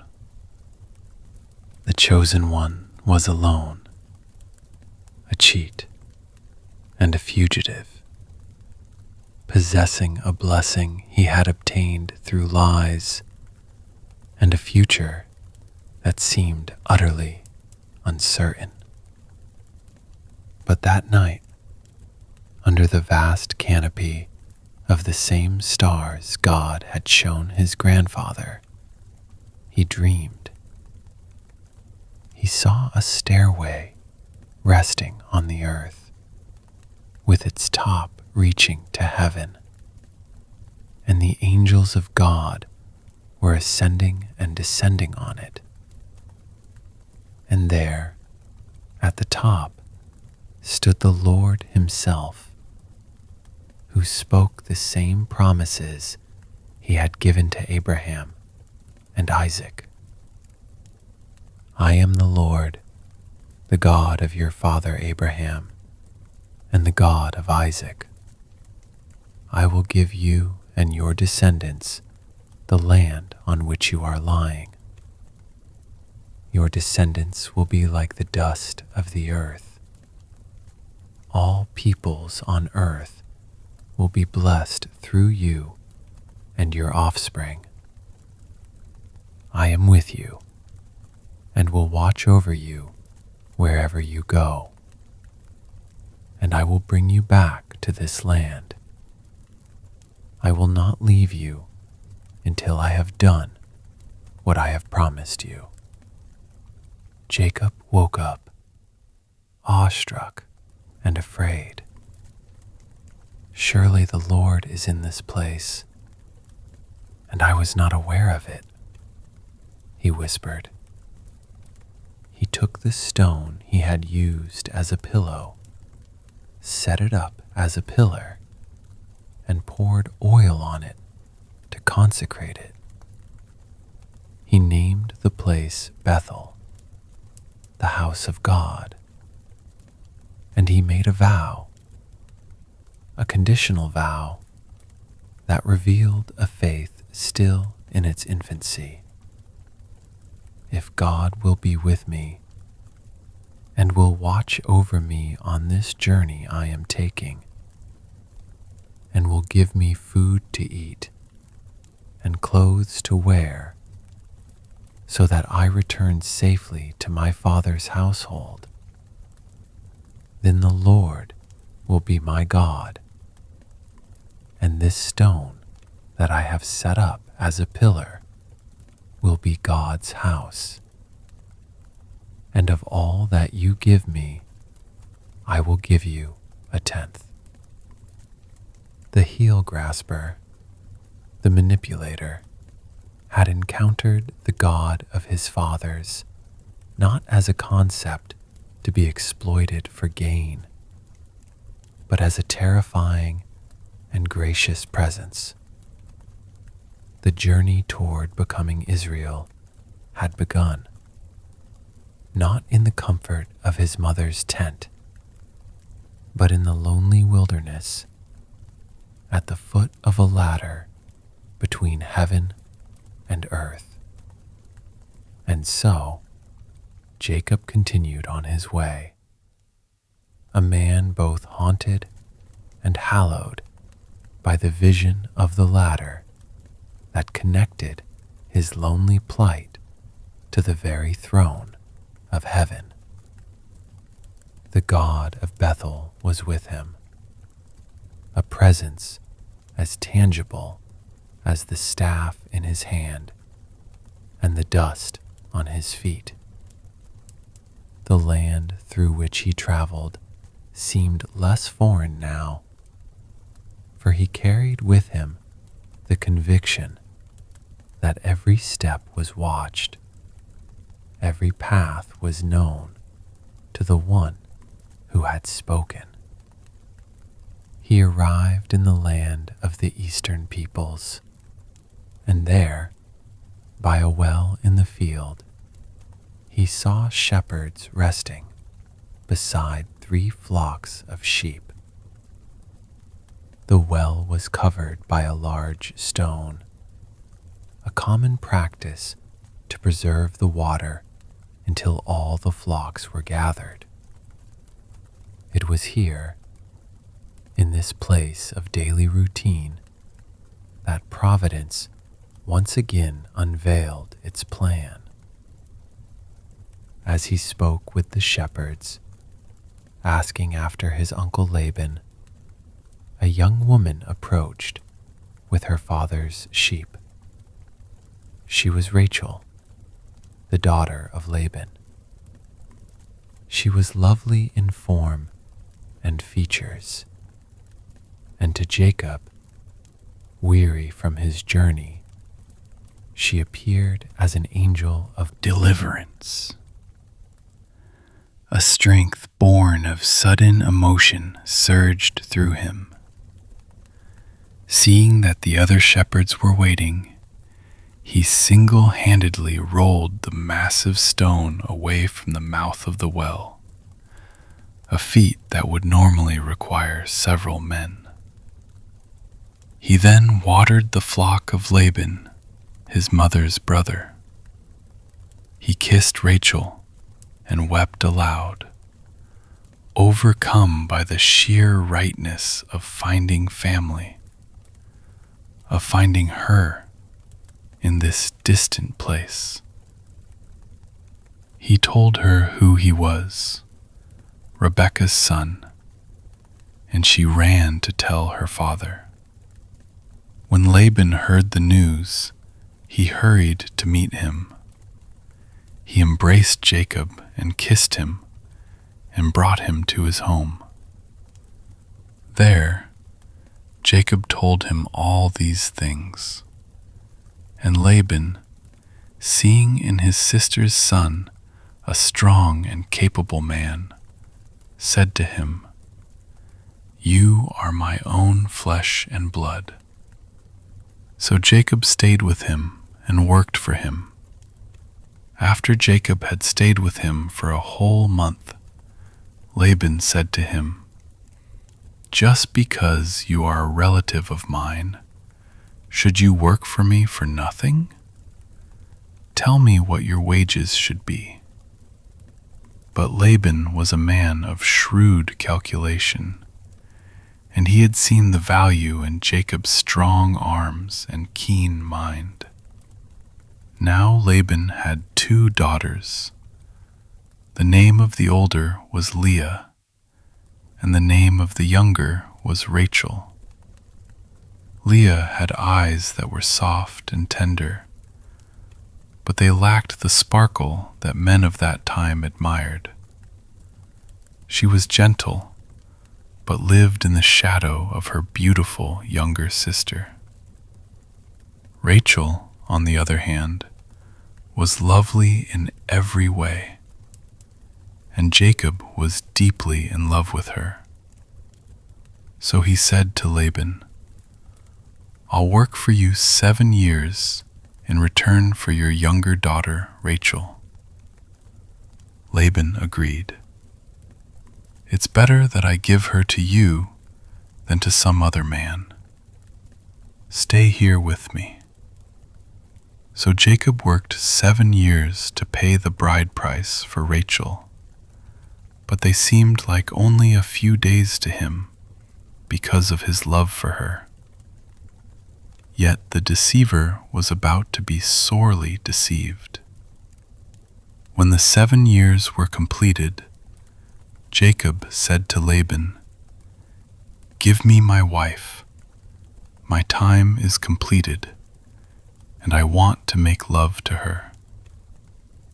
So Laban brought together all the people of the place and gave a feast.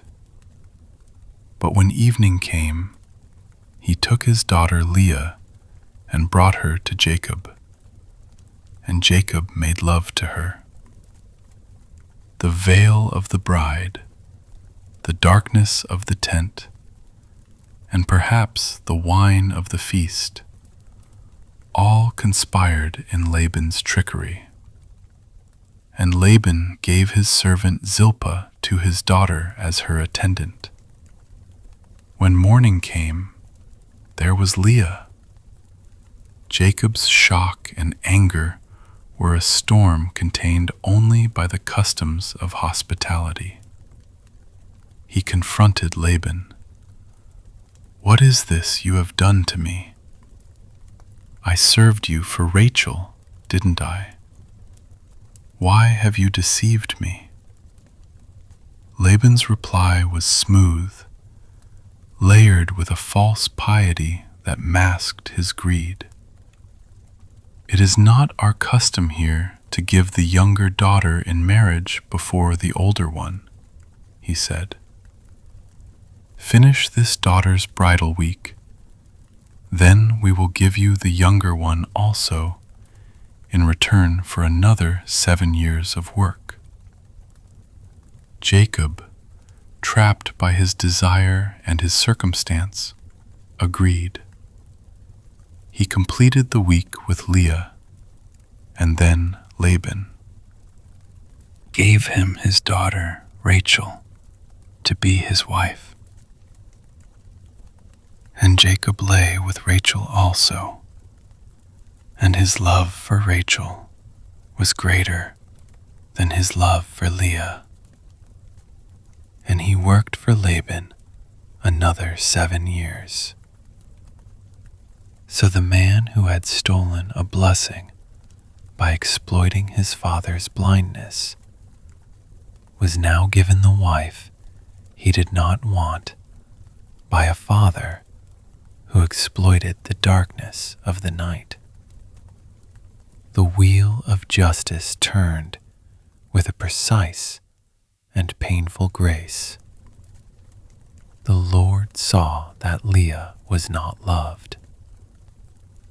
In the cruel economy of that household, Rachel had Jacob's heart, and Leah had only the title of wife.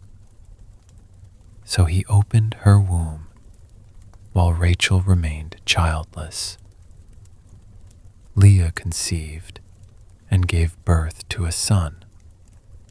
She named him Reuben, for she said, "It is because the Lord has seen my misery.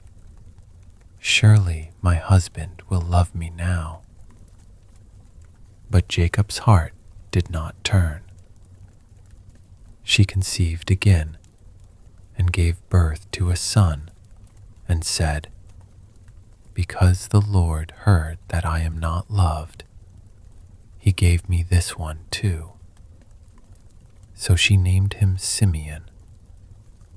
Again she conceived, and when she gave birth to a son, she said, "Now at last my husband will become attached to me, because I have borne him 3 sons." So he was named Levi. She conceived again, and when she gave birth to a son, she said, "This time I will praise the Lord." So she named him Judah. Then she stopped having children. In her sorrow, Leah found a desperate intimacy with God, and each son's name was a psalm of her heart's cry, a cry for love, for recognition, and finally, for praise. Rachel, the beloved, watched this with a growing torment. To her, Leah's fertility was a public reproach. She became jealous of her sister and said to Jacob, "Give me children, or I'll die." Jacob's anger burned against her. "Am I in the place of God, who has kept you from having children?" he retorted. His words were harsh, echoing the frustration of a man caught between two women and the inscrutable will of the Almighty. So Rachel, following the path of Sarah, gave her servant Bilhah to Jacob as a wife. Bilhah conceived and bore Jacob a son. Then Rachel said, "God has vindicated me. He has listened to my plea and given me a son." Because of this, she named him Dan. Rachel's servant Bilhah conceived again and bore Jacob a second son. Then Rachel said, "I have had a great struggle with my sister, and I have won." So she named him Naphtali. When Leah saw that she had stopped having children, she took her servant Zilpah and gave her to Jacob as a wife. Leah's servant Zilpah bore Jacob a son. Then Leah said, "What good fortune!" So she named him Gad. Leah's servant Zilpah bore Jacob a second son. Then Leah said, "How happy I am! The women will call me happy." So she named him Asher. The household became a battlefield of wombs, a competition fought with the lives of children. The tension was thick enough to taste, a bitter broth of rivalry and religious language. During the wheat harvest, Reuben found some mandrake plants in the field and brought them to his mother Leah. These were considered aphrodisiacs, believed to promote fertility. Rachel, desperate for any advantage, said to Leah, "Please give me some of your son's mandrakes." Leah's response was a burst of long-suppressed pain. "Wasn't it enough that you took away my husband? Will you take my son's mandrakes too?" Rachel, seeing her leverage, offered a cold bargain. "Very well," she said. "He can sleep with you tonight in return for your son's mandrakes." So when Jacob came in from the fields that evening, Leah went out to meet him. "You must sleep with me," she said. "I have hired you with my son's mandrakes." So he lay with her that night. And God listened to Leah, and she became pregnant and bore Jacob a fifth son. Then Leah said, "God has rewarded me for giving my servant to my husband." So she named him Issachar. Leah conceived again and bore Jacob a sixth son. Then Leah said, "God has presented me with a precious gift. This time, my husband will treat me with honor, because I have borne him 6 sons." So she named him Zebulun. Some time later, she gave birth to a daughter and named her Dinah. The house was filled with the sounds of children, 12 souls who had become the pillars of a nation, born into a maelstrom of maternal strife. Finally, God remembered Rachel. He listened to her and enabled her to conceive. She became pregnant and gave birth to a son and said, God has taken away my disgrace. She named him Joseph and said, May the Lord add to me another son. In Joseph, the son of her old age, Rachel's long anguish found its respite, and Jacob's heart found its deepest earthly anchor in the child of his beloved. But with the birth of Joseph, Jacob's heart began to turn toward home. The 20 years he had spent in Laban's service had made his uncle a wealthy man. But Jacob's own prosperity had grown alongside it.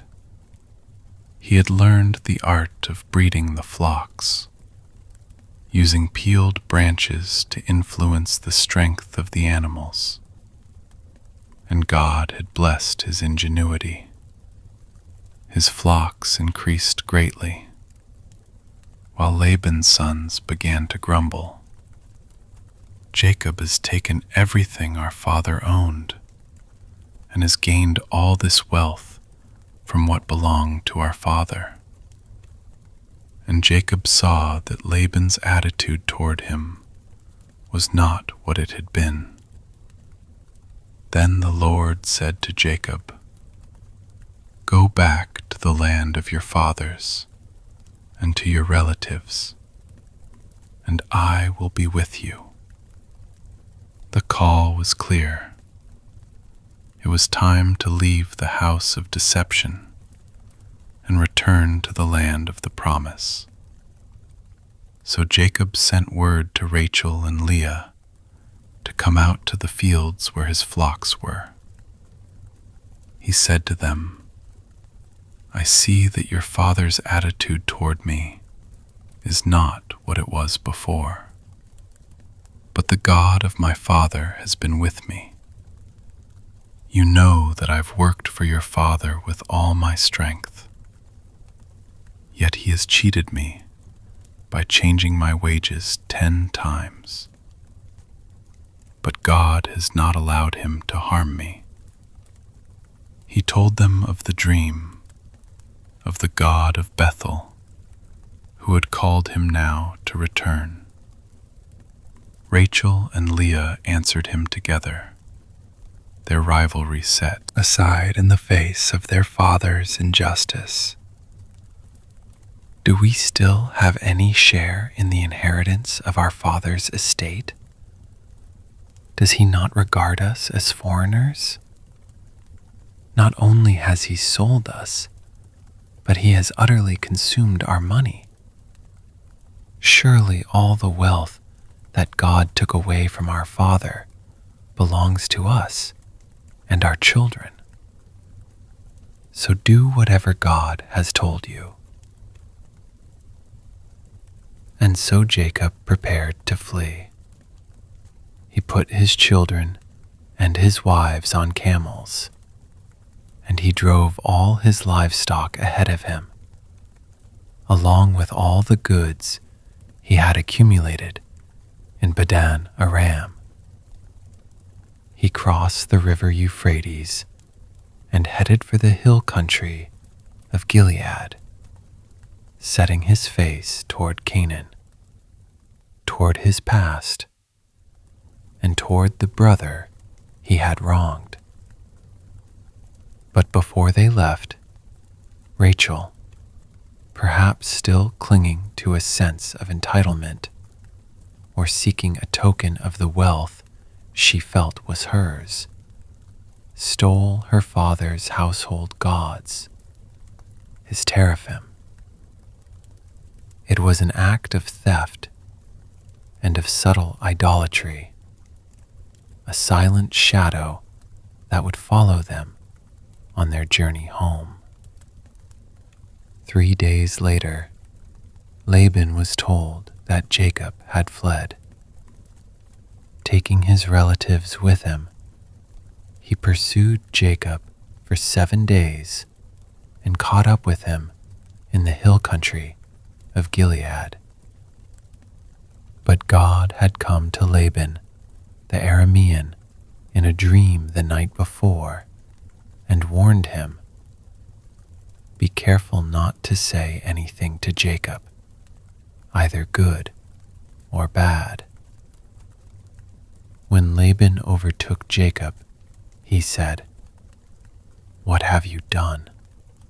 You've deceived me, and you've carried off my daughters like captives in war. Why did you run off secretly and deceive me? Why didn't you tell me so I could send you away with joy and singing? You didn't even let me kiss my grandchildren and my daughters goodbye. You have done a foolish thing. I have the power to harm you. But last night, the God of your father said to me, 'Be careful not to say anything to Jacob, either good or bad.'" Jacob, his own pent-up frustration finally unleashed, answered Laban boldly, "I was afraid, because I thought you would take your daughters away from me by force. But if you find anyone who has your gods, that person shall not live. Here in the presence of our relatives, see for yourself whether there is anything of yours here with me, and if so, take it." Now Jacob did not know that Rachel had stolen the gods. So Laban went into Jacob's tent, and into Leah's tent, and into the tent of the 2 female servants, but he found nothing. After he came out of Leah's tent, he entered Rachel's tent. Now Rachel had taken the household gods and put them inside her camel's saddle, and was sitting on them. Laban searched through everything in the tent, but found nothing. Rachel said to her father, "Don't be angry, my lord, that I cannot stand up in your presence. I'm having my period." So he searched, but could not find the household gods. It was a final, desperate deception, a lie told to protect herself and the stolen idols, an echo of the deceit that seemed to cling to this family like a persistent scent. Jacob, now in the right, poured out his indignation. "What is my Crime," he demanded. "What sin have I committed that you hunt me down? You have searched through all my goods. What have you found of your household goods?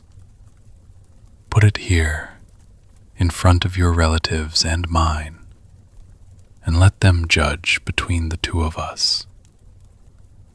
He recounted the 20 years of hardship, the heat by day and the frost by night, the sleeplessness, the stolen wages. "If the God of my father, the God of Abraham and the fear of Isaac, had not been with me, you would surely have sent me away empty-handed. But God has seen my hardship and the toil of my hands, and last night he rebuked you." Laban, cornered by Jacob's righteousness and the divine warning, could only reply with a hollow claim of ownership. "The women are my daughters, the children are my children, and the flocks are my flocks. All you see is mine. Yet what can I do today about these daughters of mine, or about the children they have borne? Come now, let's make a covenant, you and I, and let it serve as a witness between us." So Jacob took a stone and set it up as a pillar. He said to his relatives, "Gather some stones." So they took stones and piled them in a heap, and they ate there by the heap. Laban called it Jegar Sahadutha, and Jacob called it Gilead, both meaning witness heap. It was a boundary, a line drawn in the earth and in their relationship. "This heap is a witness between you and me today," Laban said. He invoked the God of Abraham and the God of Nahor to judge between them. They swore not to cross the heap with hostile intent toward one another.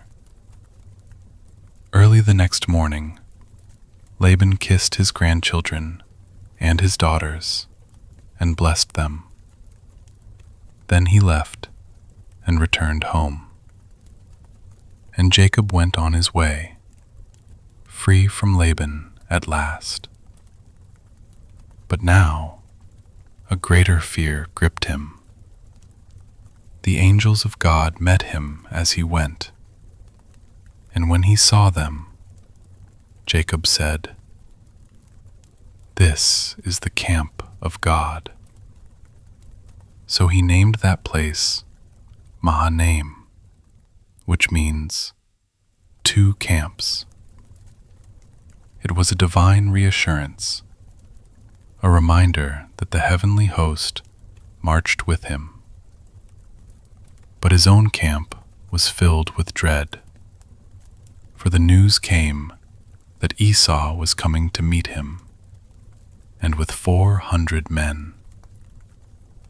The past, with all its guilt and consequence, was now marching toward him, and the promise of God was about to face its most severe earthly test. The cheater, the fugitive, the father of a great clan, now had to become the supplicant, facing the brother whose blessing he had stolen and whose birthright he had taken. The journey home was over. The reckoning had begun. And so Jacob, hemmed in between the camp of God at Mahanaim and the advancing camp of his brother Esau, felt the full weight of his past converging upon him. The fear was a cold stone in his belly. The vision of angels was a comfort, but it was a comfort that dwelt in the realm of the spirit, while the 400 men of Esau were a very present and terrestrial threat. He divided his company into 2 groups, reasoning that if one was attacked, the other could escape. It was a strategy of desperation, the act of a man trying to control what was utterly beyond his control. Then he did what he had learned in fits and starts to do. He prayed. It was not the conditional, bartering prayer of Bethel, but the raw, honest plea of a terrified man clinging to a promise. "O God of my father Abraham, God of my father Isaac, Lord, you who said to me, 'Go back to your country and your relatives, and I will make you prosper.' I am unworthy of all the kindness and faithfulness you have shown your servant. I had only my staff when I crossed this Jordan, but now I have become two camps. Save me, I pray, from the hand of my brother Esau, for I am afraid he will come and attack me, and also the mothers with their children. But you have said, I will surely make you prosper, and will make your descendants like the sand of the sea, which cannot be counted. He threw God's own words back at him, not as a challenge, but as a lifeline. It was the prayer of a man who had nothing left to offer but the promise he had been given.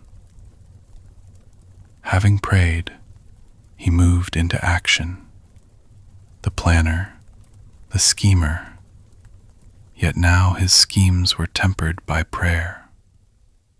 From what he had, he selected a gift for his brother, a massive tribute of livestock, meant to appease and placate. 200 female goats and 20 male goats, 200 ewes and 20 rams, 30 female camels with their young, 40 cows and 10 bulls, 20 female donkeys and 10 male donkeys. He divided them into separate herds and put each in the care of a servant. He instructed the one in the lead, when my brother Esau meets you and asks, who do you belong to, and where are you going, and who owns all these animals in front of you? Then you are to say, they belong to your servant Jacob. They are a gift sent to my lord Esau, and he is coming behind us. He gave the same order to the second, the third, and to all the others who followed the herds. His strategy was clear. I will pacify him with these gifts I am sending on ahead. Later, when I see him, perhaps he will receive me. The word perhaps hung in the air, a tiny, fragile vessel carrying all his hopes. He sent the gifts on ahead, but he himself spent the night in the camp. That night, under the cover of darkness, he moved his family and all his possessions across the ford of the Jabbok River. He was alone, as he had been at Bethel. But this aloneness was different. It was not the solitude of the fugitive, but the intense, focused isolation of a man at the end of himself. And there, a man met him. The text is stark and mysterious. A man wrestled with him till daybreak. It was no ordinary struggle. It was a physical, exhausting, soul-wrenching contest. They grappled in the dust, their breathing ragged, their muscles straining. Jacob, the shepherd, was strong, but this opponent was of another order entirely. Yet Jacob held his own. He would not let go. As dawn began to paint the eastern sky with a pale gray light, the man saw that he could not overpower Jacob in a straightforward contest. So he touched the socket of Jacob's hip, and with a divine touch, wrenched it out of joint. The pain was instant and excruciating, a white-hot fire that shot through Jacob's entire body. But still, Jacob clung to him. His grip, now fueled by desperation and revelation, tightened. The man said, "Let me go, for it is daybreak." But Jacob, panting through the pain, gasped out a reply that contained the whole history of his seeking, striving soul. "I will not let you go unless you bless me." It was no longer a blessing he sought to steal, but a blessing he demanded as a right from the one who had the authority to give it. He knew now with whom he wrestled. This was no angel, no mere messenger. This was the Lord himself in the form of a man. The man asked him, "What is your name?" "Jacob," he answered. He gave the name that meant deceiver, supplanter, the name that defined his entire life of grasping and cunning. In that admission, he confessed his true nature. Then the man declared, "Your name will no longer be Jacob, but Israel, because you have struggled with God and with humans and have overcome." Israel, he who struggles with God. The name was not a removal of the struggle, but a sanctification of it. His identity was no longer to be found in his deception of men, but in his tenacious, desperate clinging to God. He had wrestled with the Almighty and had prevailed, not by winning, but by refusing to let go. The victory was in the surrender, the blessing in the brokenness. Jacob, now Israel, said, "Please tell me your name." But he replied, "Why do you ask my name?" It was a gentle refusal, a reminder that the mystery he had encountered could not be fully comprehended or contained by a name.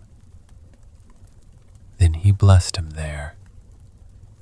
So Jacob called the place Peniel, saying, "It is because I saw God face to face, and yet my life was spared."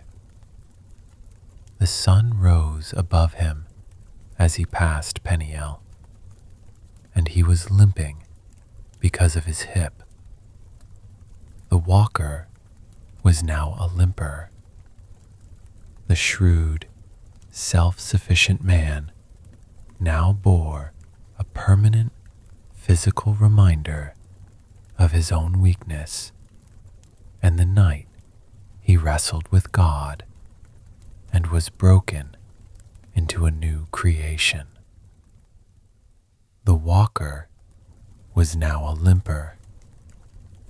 The shrewd, self-sufficient man now bore a permanent physical reminder of his own weakness, and the night he wrestled with God and was broken into a new creation. He looked up, and there was Esau, coming with his 400 men. He arranged his family, putting the maidservants and their children in front, then Leah and her children, and finally Rachel and Joseph in the rear. The most protected position. He himself went on ahead, bowing himself to the ground 7 times as he approached his brother, the posture of a vassal before a lord. But Esau ran to meet him. He did not advance with weapons drawn, but with open arms. He threw his arms around his brother's neck, kissed him, and they wept. The decades of hatred, the murderous intent, melted away in that embrace. It was a Grace as sudden and unexpected as the angelic ladder, a miracle of reconciliation. Esau looked up and saw the women and children. "Who are these with you?" he asked. Jacob replied, "They are the children God has graciously given your servant." Then the maidservants and their children approached and bowed down. Next, Leah and her children came and bowed down. Last of all came Joseph and Rachel, and they too bowed down. The entire house of Jacob, the future nation of Israel, prostrated itself before the wronged brother. Esau asked, "What's the meaning of all these flocks I met?" "To find favor in your eyes, my lord," Jacob said. But Esau, his heart overflowing with the joy of reunion, said, "I already have plenty, my brother. Keep what you have for yourself." Jacob insisted, "No, please. If I have found favor in your eyes, accept this gift from me. For to see your face is like seeing the face of God, now that you have received me favorably. Please accept the present that was brought to you, for God has been gracious to me, and I have all I need." In Esau's forgiveness, Jacob saw a reflection of the divine grace he had encountered at Peniel. So Esau accepted it. He then proposed they travel together. But Jacob, wise to the limitations of his flocks and children, demurred. "My lord knows that the children are tender, and that I must care for the ewes and cows that are nursing their young. If they are driven hard just one day, all the animals will die. So let my lord go on ahead of his servant, while I move along slowly at the pace of the flocks and herds before me, and the pace of the children, until I come to my lord in Seir." Esau offered to leave some of his men as an escort, but Jacob, perhaps not yet ready for such close, constant proximity, politely refused. "Why do that? Just let me find favor in the eyes of my lord." So Esau returned that day to Seir. But Jacob, instead of following him to Seir, went to Succoth, where he built a place for himself and made shelters for his livestock. The reconciliation was real, but the separation remained. The brothers, though reconciled, would walk different paths. After this, Jacob arrived safely at the city of Shechem in Canaan and camped within sight of the city. He bought the plot of land where he pitched his tent from the sons of Hamor, Shechem's father, for 100 pieces of silver. There, he set up an altar and called it El Elohe Israel, God, the God of Israel. He was planting a stake in the land of promise, not as a fugitive, but as a patriarch, a man with a new name, a limp, and a God who had seen him through the night. But the peace of Shechem would be short-lived, for the sins of the fathers were ready to manifest in the next generation, and the chosen family was about to be plunged into a new crisis that would threaten to tear it apart from within. And so, the family of Israel, the man who had wrestled with God, settled for a time in the land he had purchased near Shechem. He had built an altar, naming it for the God who had proven himself faithful through fear and struggle. For a while, there was a semblance of peace, a breathing space after the tumultuous journey from Padan Aram and the fearful reunion with Esau. The flocks grazed on the rich pastures, the children grew, and the routines of life established a gentle rhythm. But the peace was fragile, built on land shared with others, and the poison of violence, long simmering beneath the surface of this chosen but deeply flawed family, was about to spill over.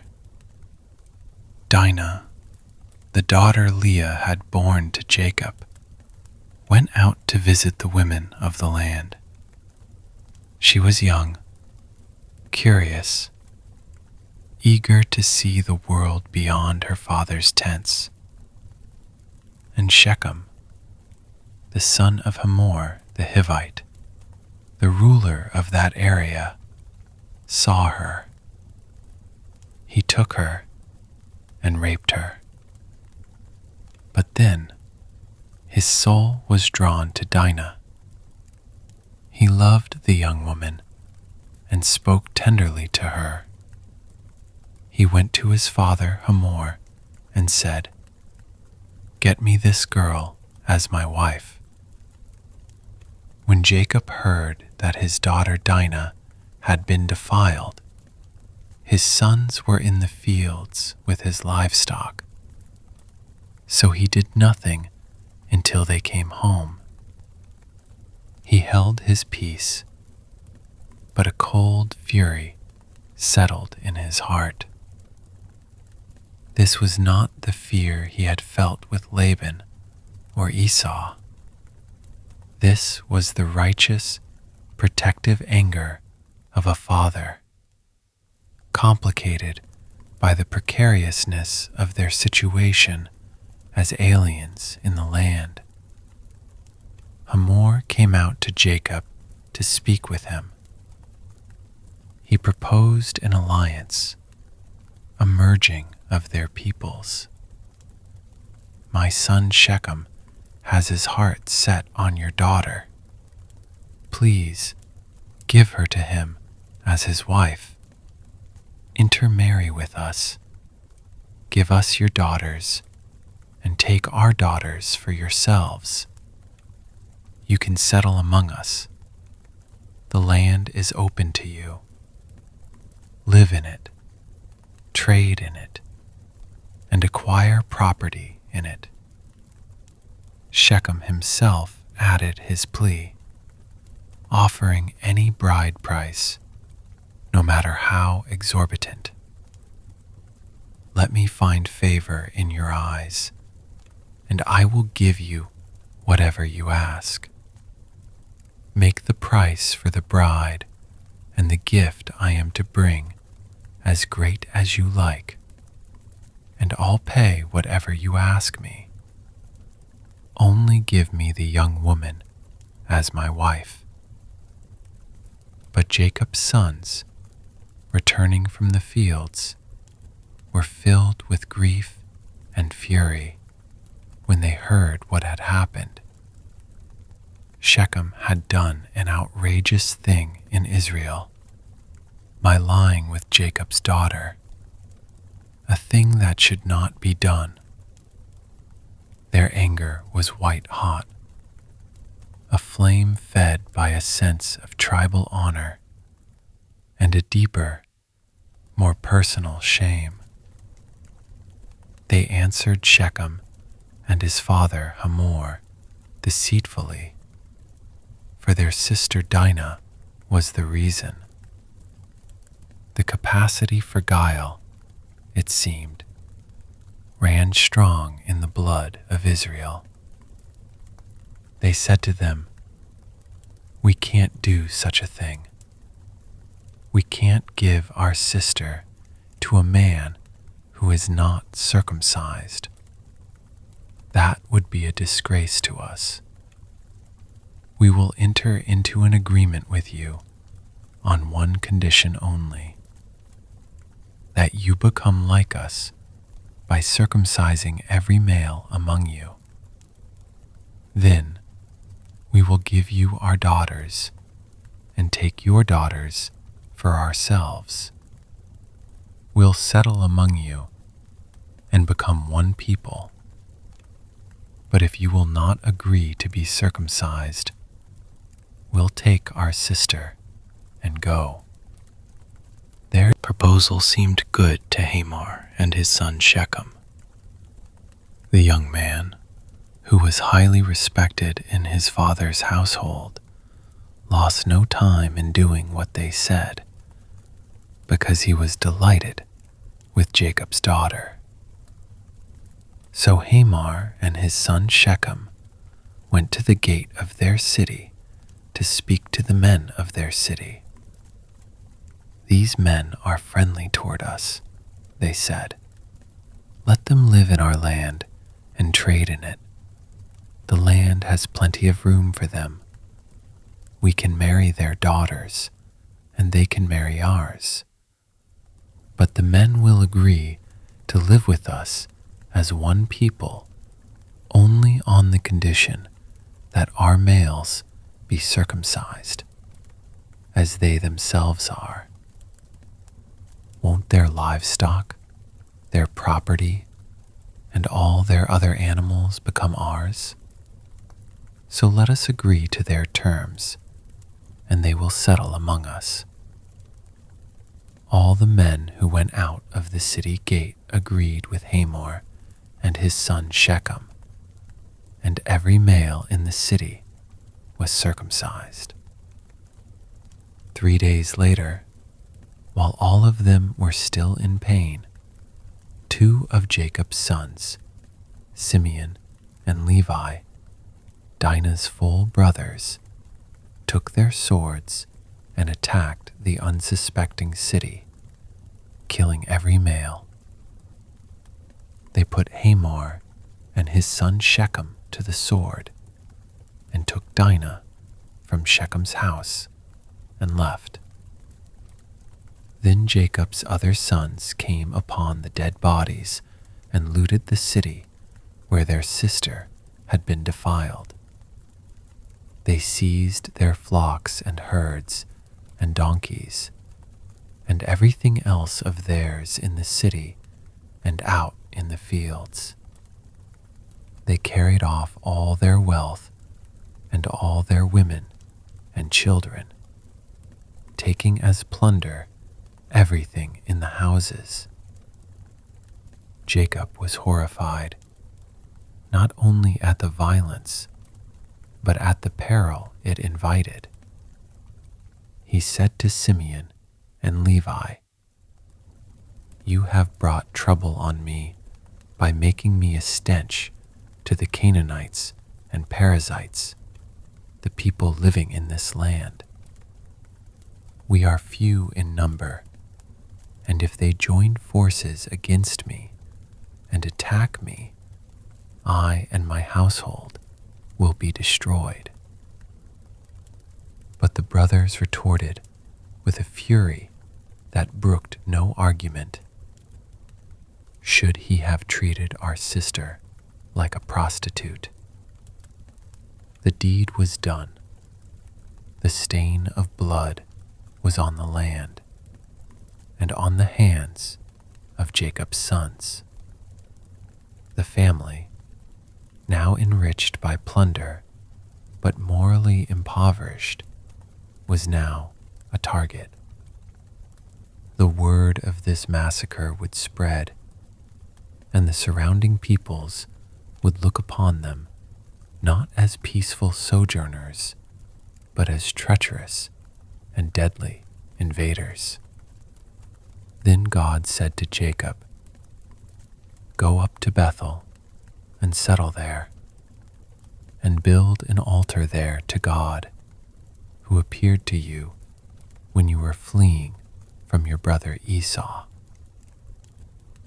It was a call to return to the source, to the place of the first vision, to rediscover the God of the latter before the consequences of their sin caught up with them. So Jacob said to his household and to all who were with him, "Get rid of the foreign gods you have with you, and purify yourselves and change your clothes.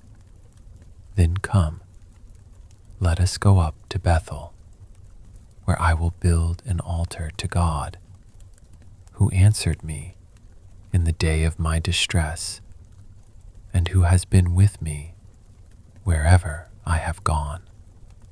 It was a moment of corporate repentance. They gave Jacob all the foreign gods they had, including the household gods Rachel had stolen from Laban, which she had clung to all this time. Jacob buried them under the oak at Shechem. Then they set out, and the terror of God fell on the towns all around them, so that no one pursued them. The God of Bethel was protecting his flawed, violent, chosen people, not because they deserved it, but for the sake of his own promise. They came to Luz, that is, Bethel, in the land of Canaan. Jacob built an altar there and called the place El Bethel, because it was there that God had revealed himself to him when he was fleeing from his brother. It was a homecoming, a circling back to the beginning, but they were not the same people who had left. And there, God appeared to Jacob again and blessed him. God said to him, "Your name is Jacob, but you will no longer be called Jacob. Your name will be Israel." He reaffirmed the new name, the new identity, washing away the old in the waters of divine reaffirmation. And he repeated the promise, "I am God Almighty. Be fruitful and increase in number. A nation and a community of nations will come from you, and kings will be among your descendants. The land I gave to Abraham and Isaac, I also give to you.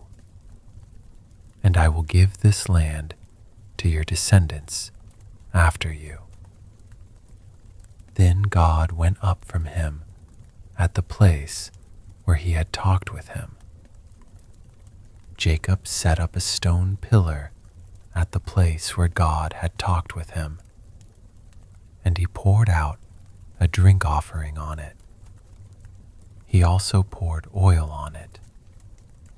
And Jacob called the place where God had talked with him Bethel. The God of his fathers was now irrevocably his God. They moved on from Bethel.